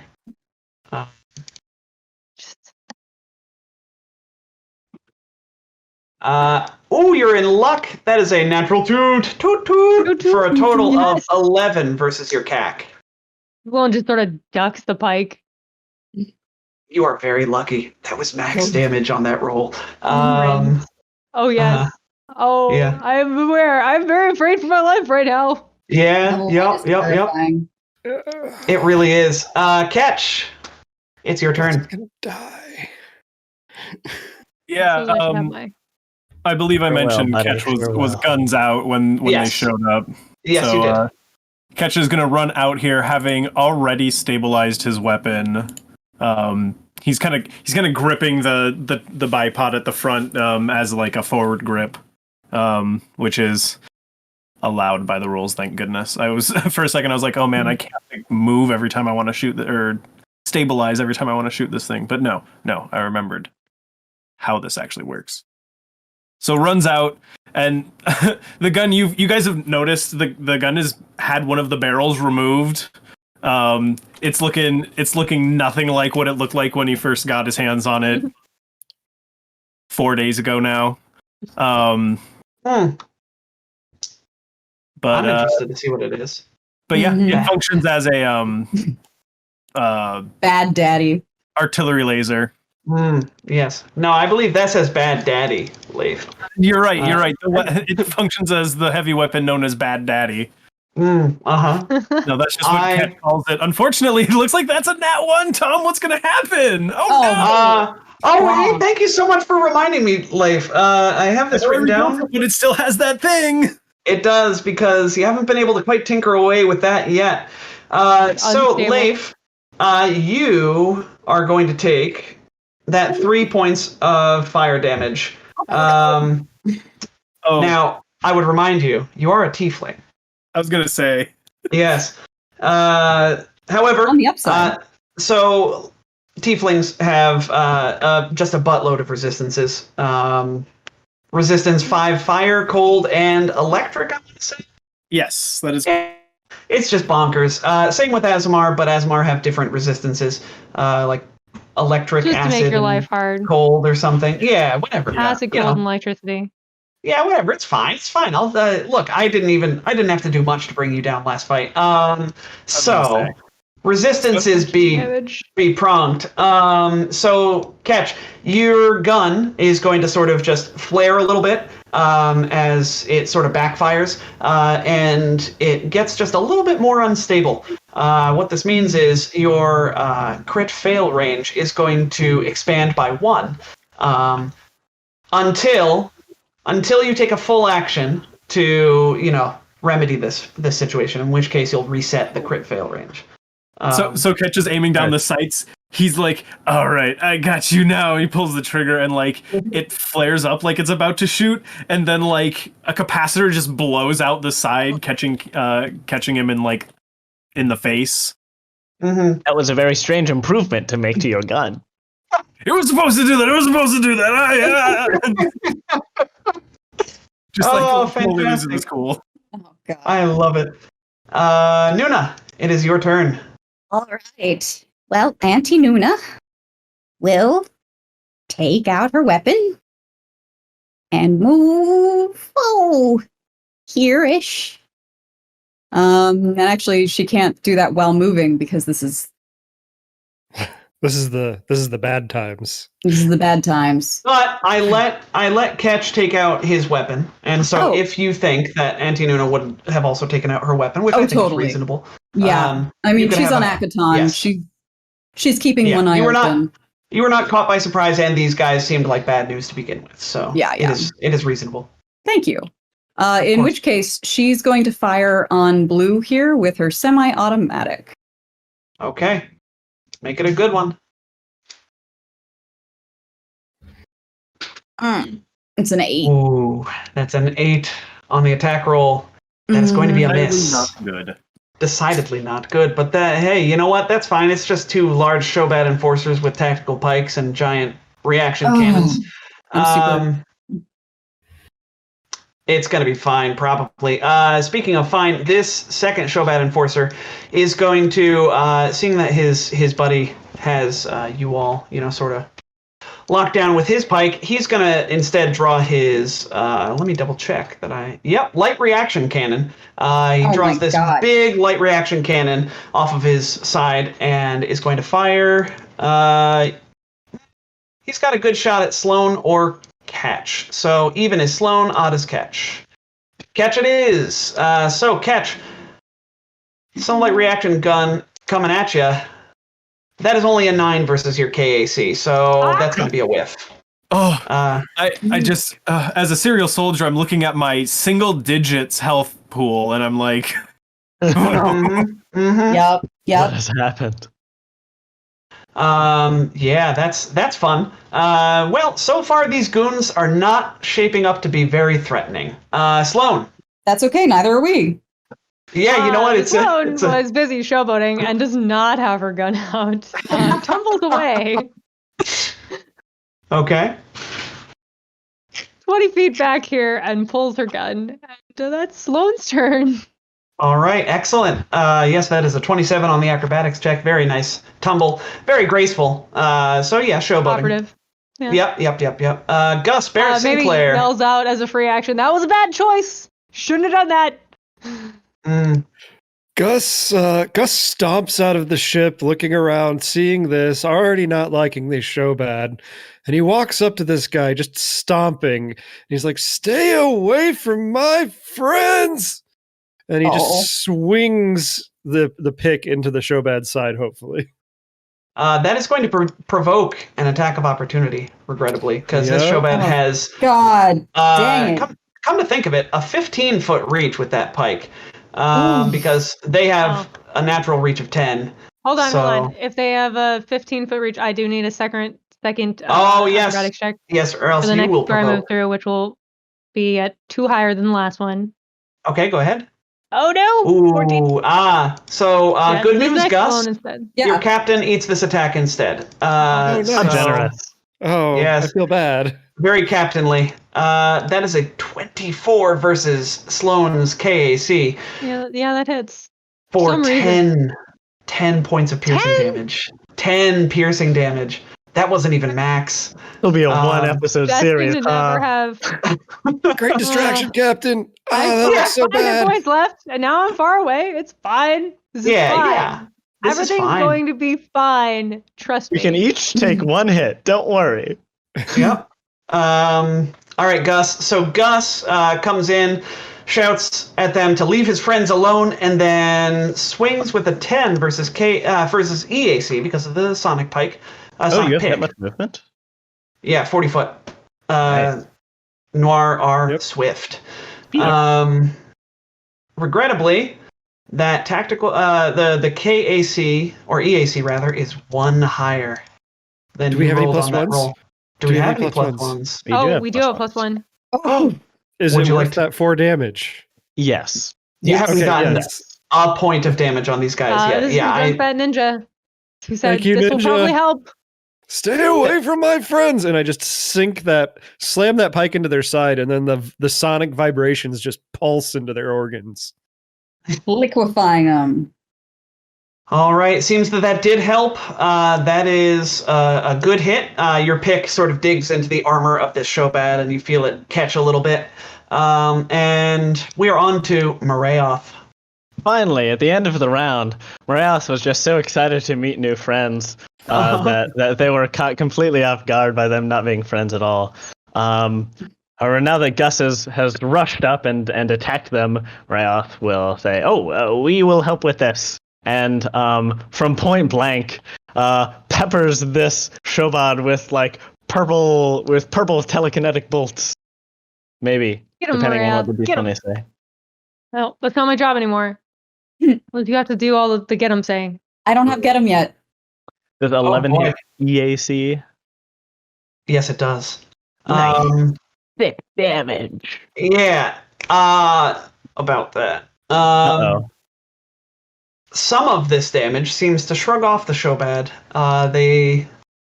That's all I can say unless you make a knowledge check on them. But yeah, your weapon does cold and electric damage. Mostly, it's all but one cold. We do all have good culture checks there. Most of the damage seems to shrug off of this Shobad, and thank you for clarifying. We do not think that we can participate in this fight. Good luck, rest of crew. Well, you still do 1 damage, which honestly, that's kind of normal for ranged combatants at level 1. Yeah, so you know what? You keep at it, Maria. Photon attune. There's no rule that says you can't photon attune in Super. No, they can't. No, they can't. It's against their, Ninden can't use entropy offensive powers. Yeah. And Marayoth can't use Idiom, photon sir. powers. Idiom. Idiom. Anyhow, that's that. Marayoth very bravely, some might call foolishly, choosing to stand in the front line and full attack, which did not provoke because the Shobad, used his attack of opportunity. With but my buddy. Me and my buddy. Up front. Yeah. So brave. Our buddy. So very brave. We'll miss them very much.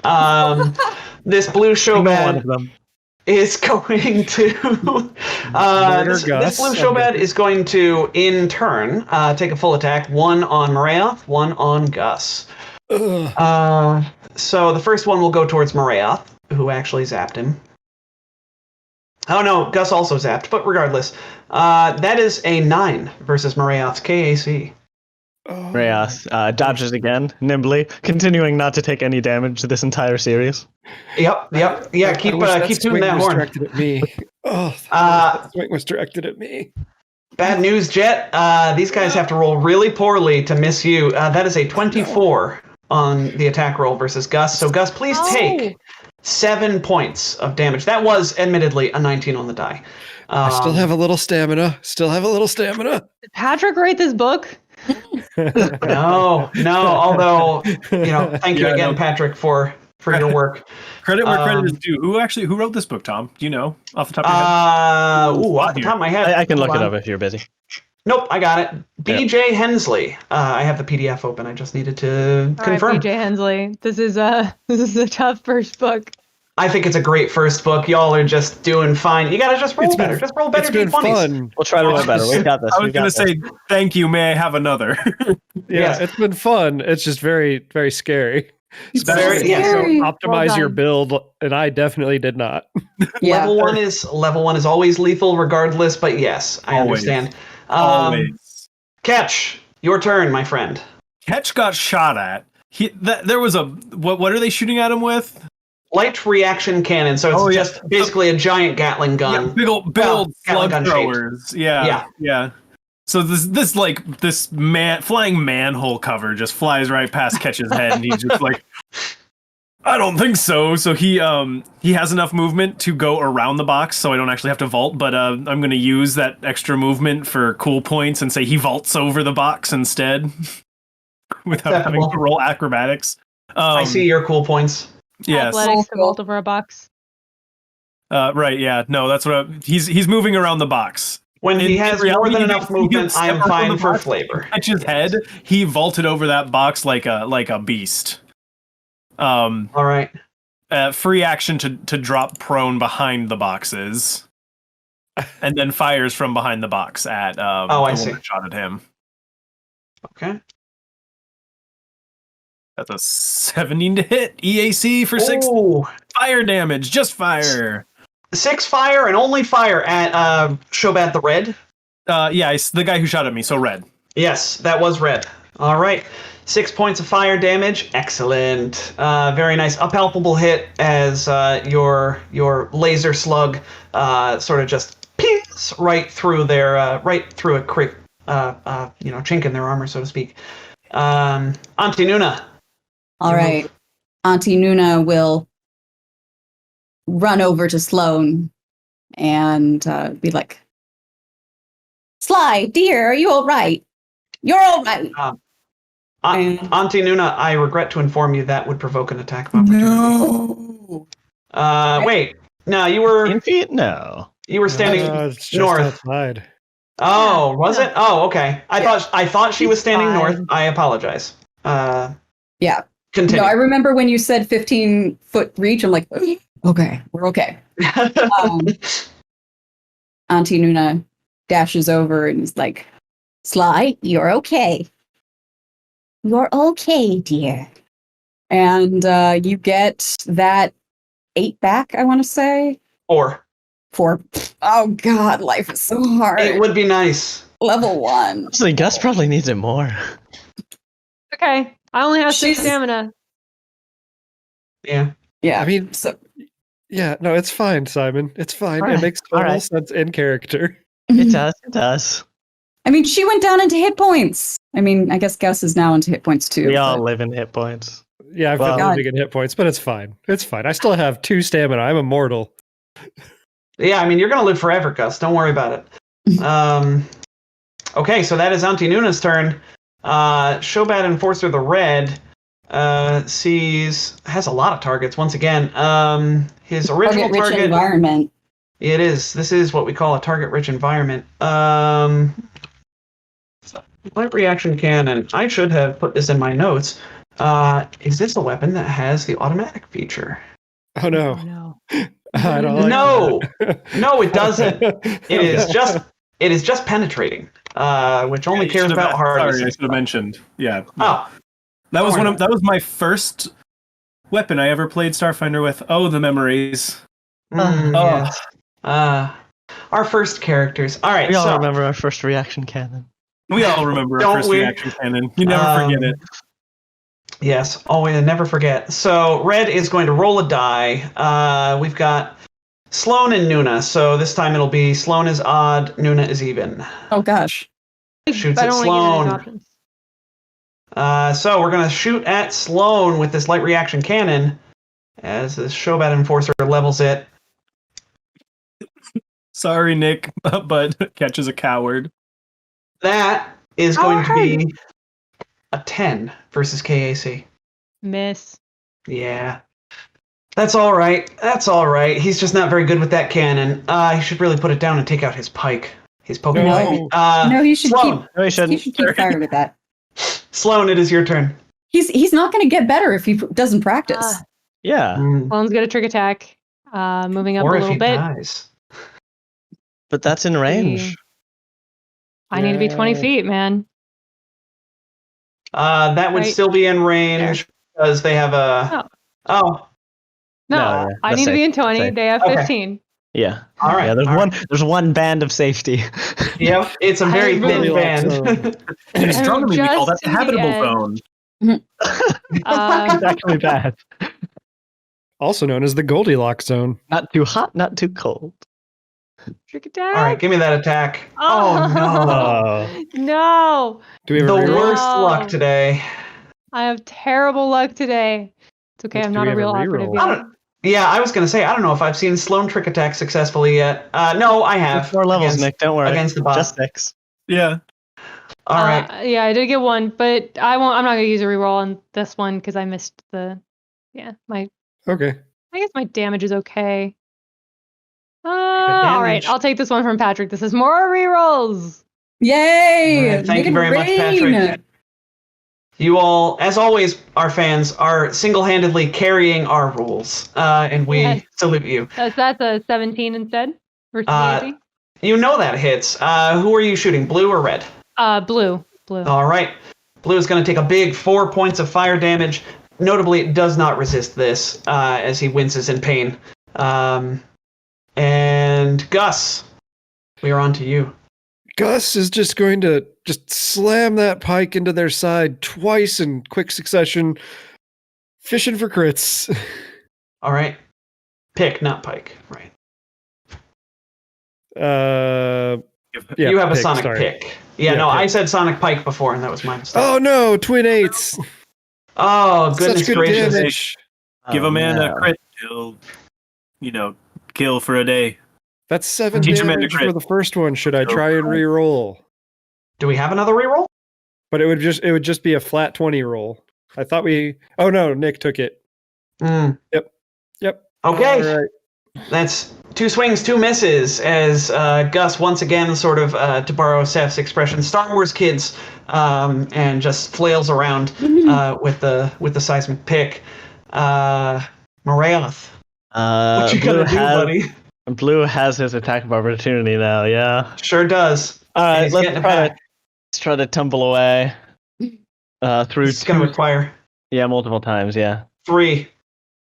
Oh, 1, 2... Yeah, you're right, 3 times. Yes, but it's... what's the DC? We don't have to do math. That third one totally fails. Yeah, we do have 2 more rerolls. Could not tell you because I went to refill my water. Yes. Actually, we do have a +4 to tumble because we are all bugs. I don't know if that's... So DC, I'm pretty sure this is a 15 plus 1.5 times CR, the universal DC for all of Starfinder DCs. Yeah, but then 2 for each square, right, Nick? Yes, so... +2 for each additional square, yeah. So the first one is 15 plus 1.5 times CR. The second one is 17 plus 1.5 times CR. So on and so forth. Yeah, Jet, I'm not going to have you re-roll that, Jet, just because it has already passed. I apologize. Y'all are going to be fine. Don't worry. You're going to live forever. I promise. So, Tom is a kind, benevolent. Yeah, so I'm pretty sure we. Tell us in session one. Never. That'd be mean. So I think it's impossible unless their CR is 0, and that seems unlikely. I think that third one fails, even with the +4. I mean, it's not like you could afford new art. Okay. So there's series. Yeah, I will give you that attack roll, and it's going to be a good one. I hope. I hope so. That is a 16 versus your KAC. That hits. The first hit against Marioth. It was going to happen. And a palpable hit as this pike just stabs through your colony for 12 points of piercing damage. That kills a lot of constituents. No. 12. I apologize. It's all right. So many dead bugs. Ninja, what are you doing calling me a liar? It makes a big splattering across the floors. Marath backs away and then takes one heroic shot while fleeing. Where is that button? There it is. Let's see if we can do that 1 damage. Yeah, 1 damage. Wow. Nice hit. Thank 1 you. point of damage I cannot stress this enough with how this fight is going so far. Every point of damage matters. So very, very nice. All right. So it is Shobat Enforcer the Blue's turn. Shobat Enforcer the Blue is going to attack.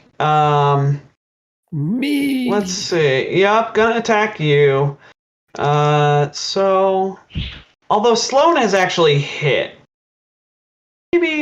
maybe the Shobat Enforcer is actually going to just take a guarded step over here, sort of like, chuckles at Gus, as Gus just, flails and says, please, and will step over towards Sloan, who has actually proven A, to be the leader of this outfit, and B, shot him. So yeah, those are things I've done.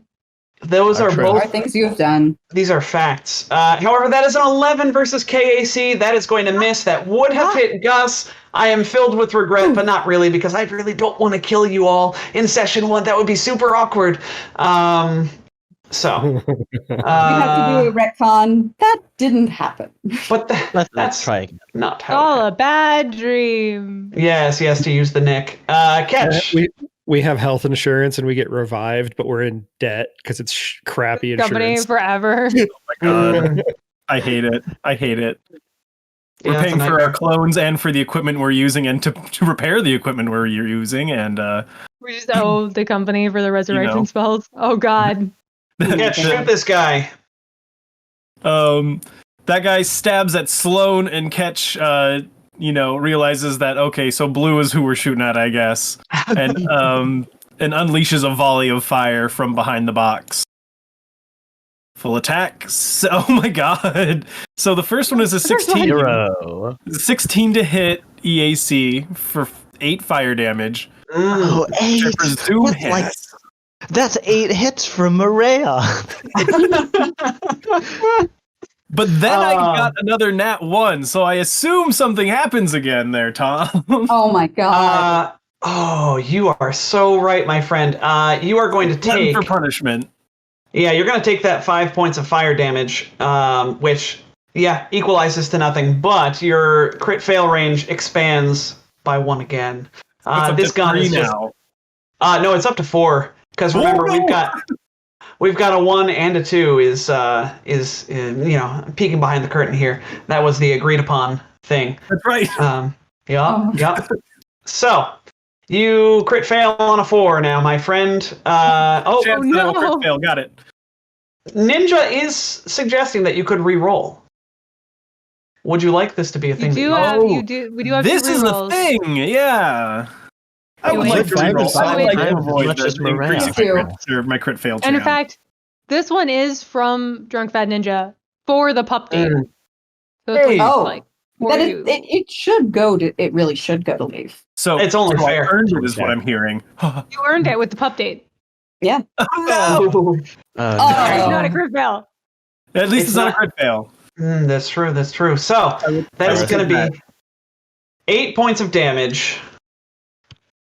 When I tell you this Shobad looks bad, he looks so bad. So bad, I tell you. Been holding on to that one all session, my friends. Actually, since I prepared this scenario. So, anyway, that Shobad is looking shaky on his feet. However, And we can all tell that Tom works with children. I'm sitting there a month ago just yeah, no, bad.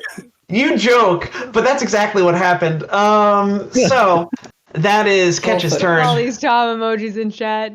Yeah, I love it. Nuna, it is your turn. All right. Well, Nuna is gonna also encourage Gus. Sorry, let me get back into my old lady voice. Mm-hmm. Gus, I know you can. Oh, gosh. Oh. Gus, I know you can do it. Get in there. So you get 4 points back. He is I can already do in there. it. That's sort of the problem. I can do it. I'm a good boy. I love it. All right, so that's Nuna's standard action. Do you have a move action you would like to do, Nuna? No, I just feed it to Herald. I'm an envoy now. This is my life. It is your life. This is the path that you have chosen, my friend. To be fair, you don't have to build like Simon. You can make your other things move actions, so you can. In fact, I was trust me, I'll be suggesting not looking. building her like a roll. I'll be looking. There's just only so much you can do at level 1. Yeah, that's true. It's true. Level one's hard for everybody. Shobad. If Nuna's not moving, Ketch will yell out with combat banter and say, "Get down, Granny!" I guess she'll move here and get down All with her right. bad self. This is excellent. Now imagine this with four hands. Mm-hmm. Wow. Shobad Enforcer Red, meanwhile, unimpressed with these dance moves, only has one good target at this point, really. Well, Gus is also a target. He can see Gus around his friend. So, odd is Gus, even is Sloan. Odd is Gus. Gus it is. So, Gus, I don't like either of these options. please, because I'm so confident that this is going to hit, please take this amount of damage. Can they start trying to steal our stuff like the goblins were? That was way more easy. Yeah, it was nice when they were distracted. Would you like our yarrow berries instead? Oh, we lost someone. Retreated back inside the airlock. Leif will be back. Their camera just turned off. There they are. So, Gus, an 18 to hit your KAC is going to be a hit, of course. So that is going to be 5 points of piercing damage.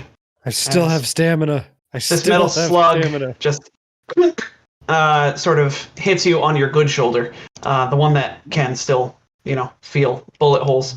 No. Yeah, sorry. Sloan, it is your turn. All right. I guess Sloan will take a step back. Yep. Is that enough? Nope. No. All right. I will tumble instead. Okay. A tumble. 19 to tumble? 15 plus 1.5 times their CR. Give me your CR, Shobad Enforcer. That tumbles. It can be higher than a 1, can it? And then I need another tumble. Here goes. 21. Oh, Too that higher, does it. so it's gotta That be does it. enough. Yep. And then I'll keep going like one more here. Not a bad Puts me idea. right at 20. Nice. Okay, so this is not a trick because I did a tumble. Mhm. But it's a crit. It's a critical hit. Which Very woot, exciting. Which? not only does 4 damage, but he's shaken for 4 rounds if he's still alive after my 4 fire damage. I tell you what, he doesn't need to make any kind of save because he's dead. That Shobat Enforcer drops to the floor with a thundering crash, pike rolling from his fingers. Nice shot, Sloan. Thank you, Captain. Now get the other one. Oh Working God! on it. All right, Gus. Well, the good news is this guy Has a ranged weapon in their hand. Do they have 4 others? They have 4 arms, but I did not say that they drew both weapons. I just said that they drew their reaction cannon. So, feel free to charge headlong into danger, my friend, if you so choose. Really is a kind and benevolent GM. Yeah, I'm going to do that. I'm going to move 15 feet north and ever so slightly east, and I'm going to try and bring my seismic pick down upon this Shobat's, I guess, breastbone, because they're very tall and I'm not. Oh, he's not holding his pike. He has the gun out. Ha! Yep. That's why I was excited. Oh my God, Gus! EAC for 4 points of damage. That is going to be a hit as your seismic pick just sort of digs in, and then we see, like anime style shockwaves sort of pop out in black and white as your pick connects for a meaty hit. Marayoth, it is your turn. Marayoth suddenly finds itself no longer in melee reach. It's great. So it can freely just take 2 shots and do 2 more damage, maybe, hopefully. If you're lucky. Maybe. Could happen. Maybe. Nope. 8 is probably a miss. 10 EAC. Also a miss by 1. If you have a plus don't 1. have any plus ones. We have 1 reroll remaining. Not worth the reroll for 1 damage. End of turn. Okay. Shobat Enforcer, the blue, is dead. Catch. Yay. What's the deal? Get him, Catch. All right. We're gonna go for it. You can still crawl as a move action, right? Like I can move 5 feet over here, so I'm not not dealing with the cover from Auntie Nuna. I think that's right. I think so. All right. Butt Stubble has given a +1. I apologize. I must interrupt this attack. Butt Stubble gave a +1, and I understand we are on like a 30-second delay on the stream. Yeah. So, Simon, I will allow this to go through if you would like to use this +1. Sure. Thank you, Butt Stubble, for 1 damage. Butt Stubble did say, for our listeners at home, you can hit. I believe in you. Hooray. Yes, thank you, Nick. And they did hit because of your belief in them, Butt Stubble. All right, Jet. And now we return to our regularly scheduled attack, already in progress. Yes. Also 1. Gotta stop rolling 1 shy, everybody. I'm gonna reroll because we have a reroll to burn. We do. And I'm doing it. No. Oh, that's natural. The odds of that working were. Rude said, less have a than thing for stuff. 66%. Apparently this stuff was a natural toot. Toot toot. Toot toot. Oops. All right. So you know what happens next, Leif. Crit fail. Yeah. So that's that toot toot becomes 4 fire damage for Catch, which still hasn't mattered, but luckily you chose a weapon. Well, they're heavy weapons. They're generally going to be able to get above a 5 on damage. Yeah. So that happened, and now your crit fail threat is at 4.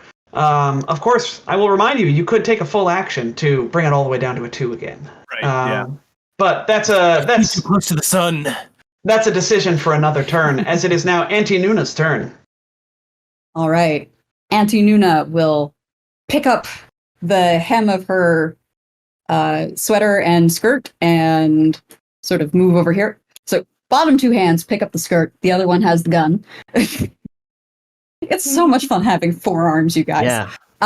It is. It's great. And Big mood. and she will fire because, yeah, fingers crossed.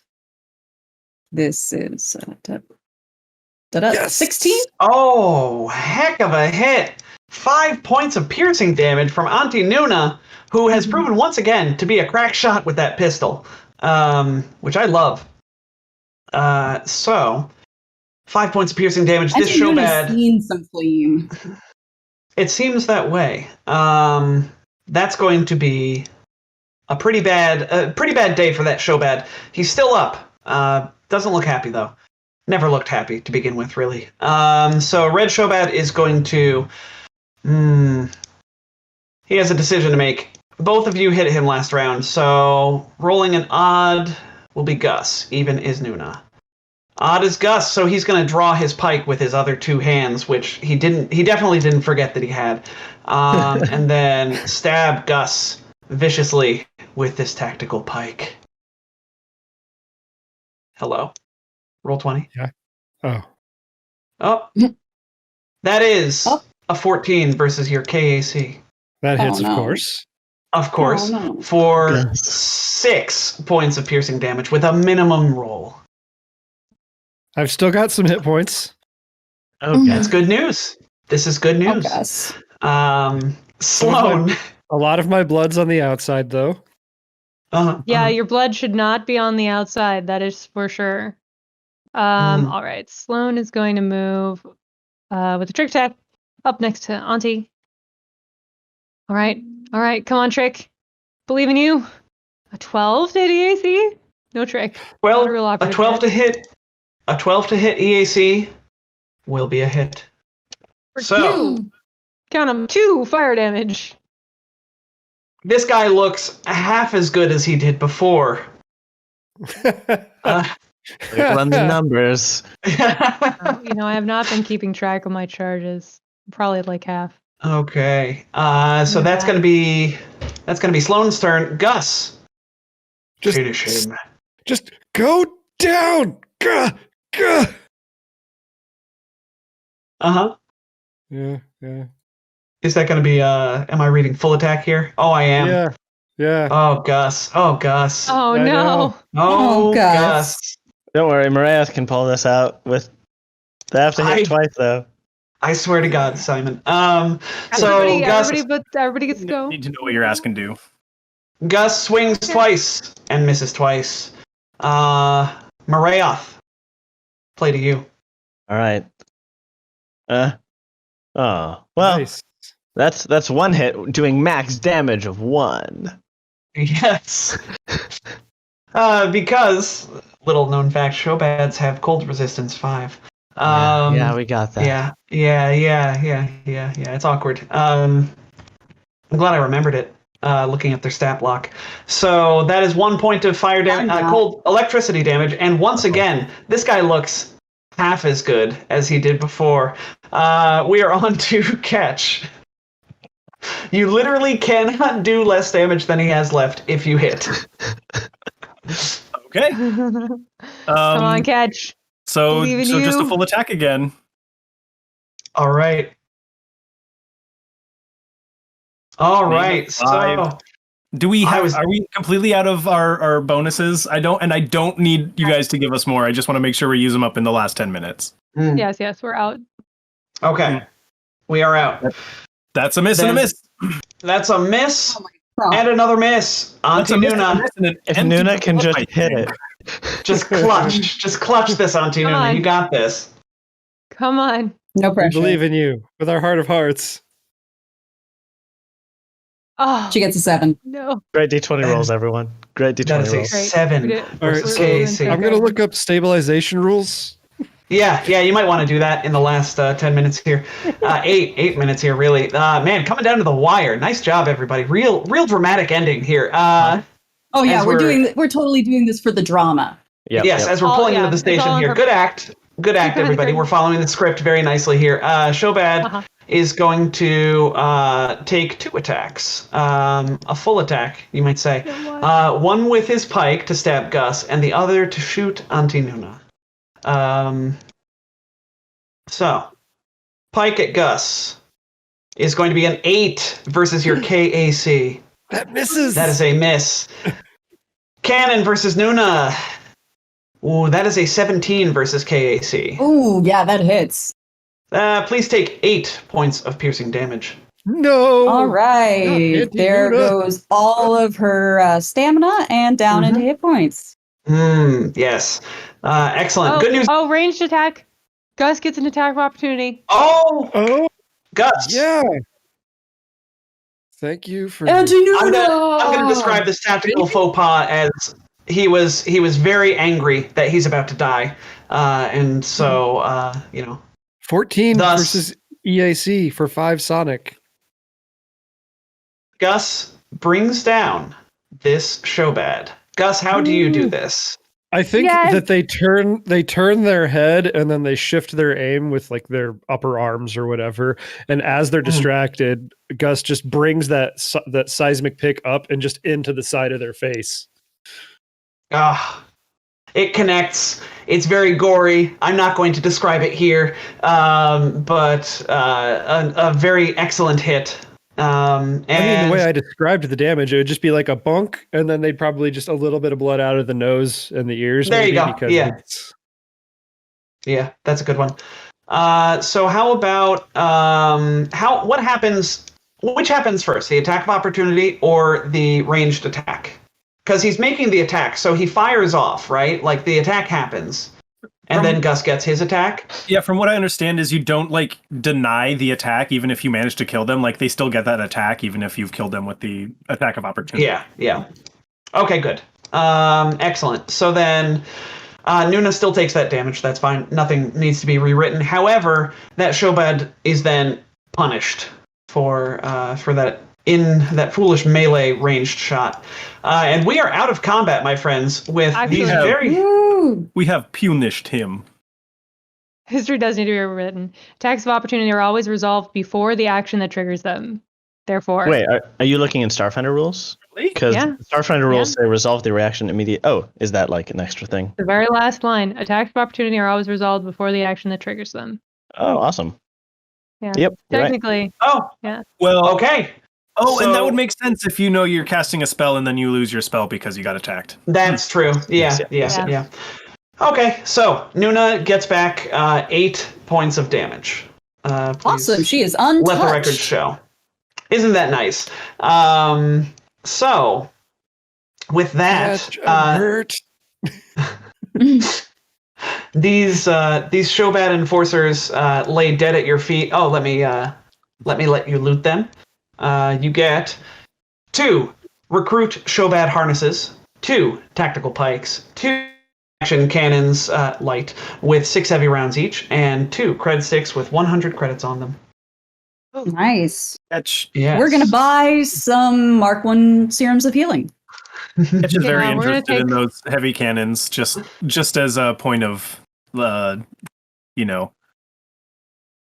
interest. In the nebulous between time, we take all this stuff into town and sell it.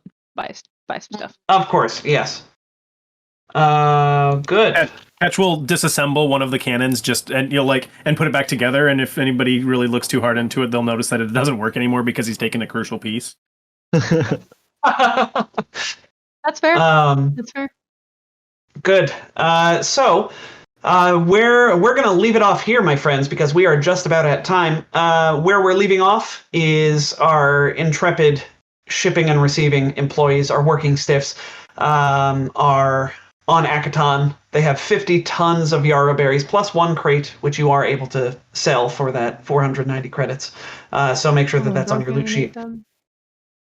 What? Someone broke in and ate them. They were a gift. And so we leave our adventurers on Akaton with 50 tons of berries, the fate of a small business in their hands, the profit margin of a large, uncaring corporation in the other hand. What will happen next week is a tale for another time. So, thank you all so much for playing with me today. I had a great time. I hope you all did too. Yes. Yes. Always. Good first Yeah, episode. this is wonderful. Good stuff. Yeah. Well, Really well good done, stuff. Tom. Oh, thank you very much. Agreed. So people to thank in my closing remarks here. Thank you, Leif, for running our audio through Groovy, the musical Discord bot. Of course, we had some issues with that going on behind the scenes, not pertaining to Leif, but pertaining to Groovy and how it is operating right now. We will troubleshoot and get back, hopefully with full audio next week. Yes, exactly.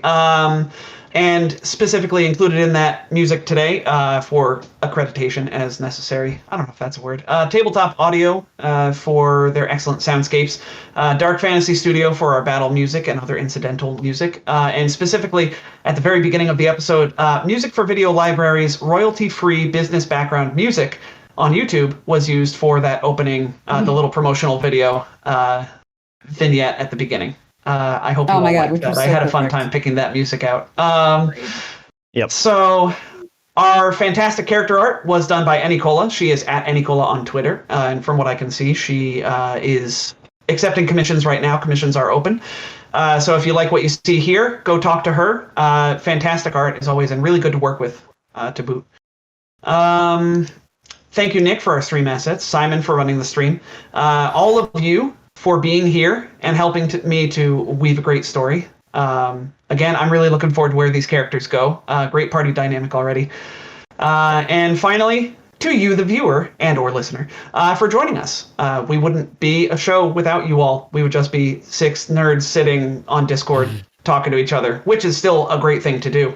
But it's great having you all along for the ride. Yes. So thank you so much. Nick. You forgot just one in your right of event credits.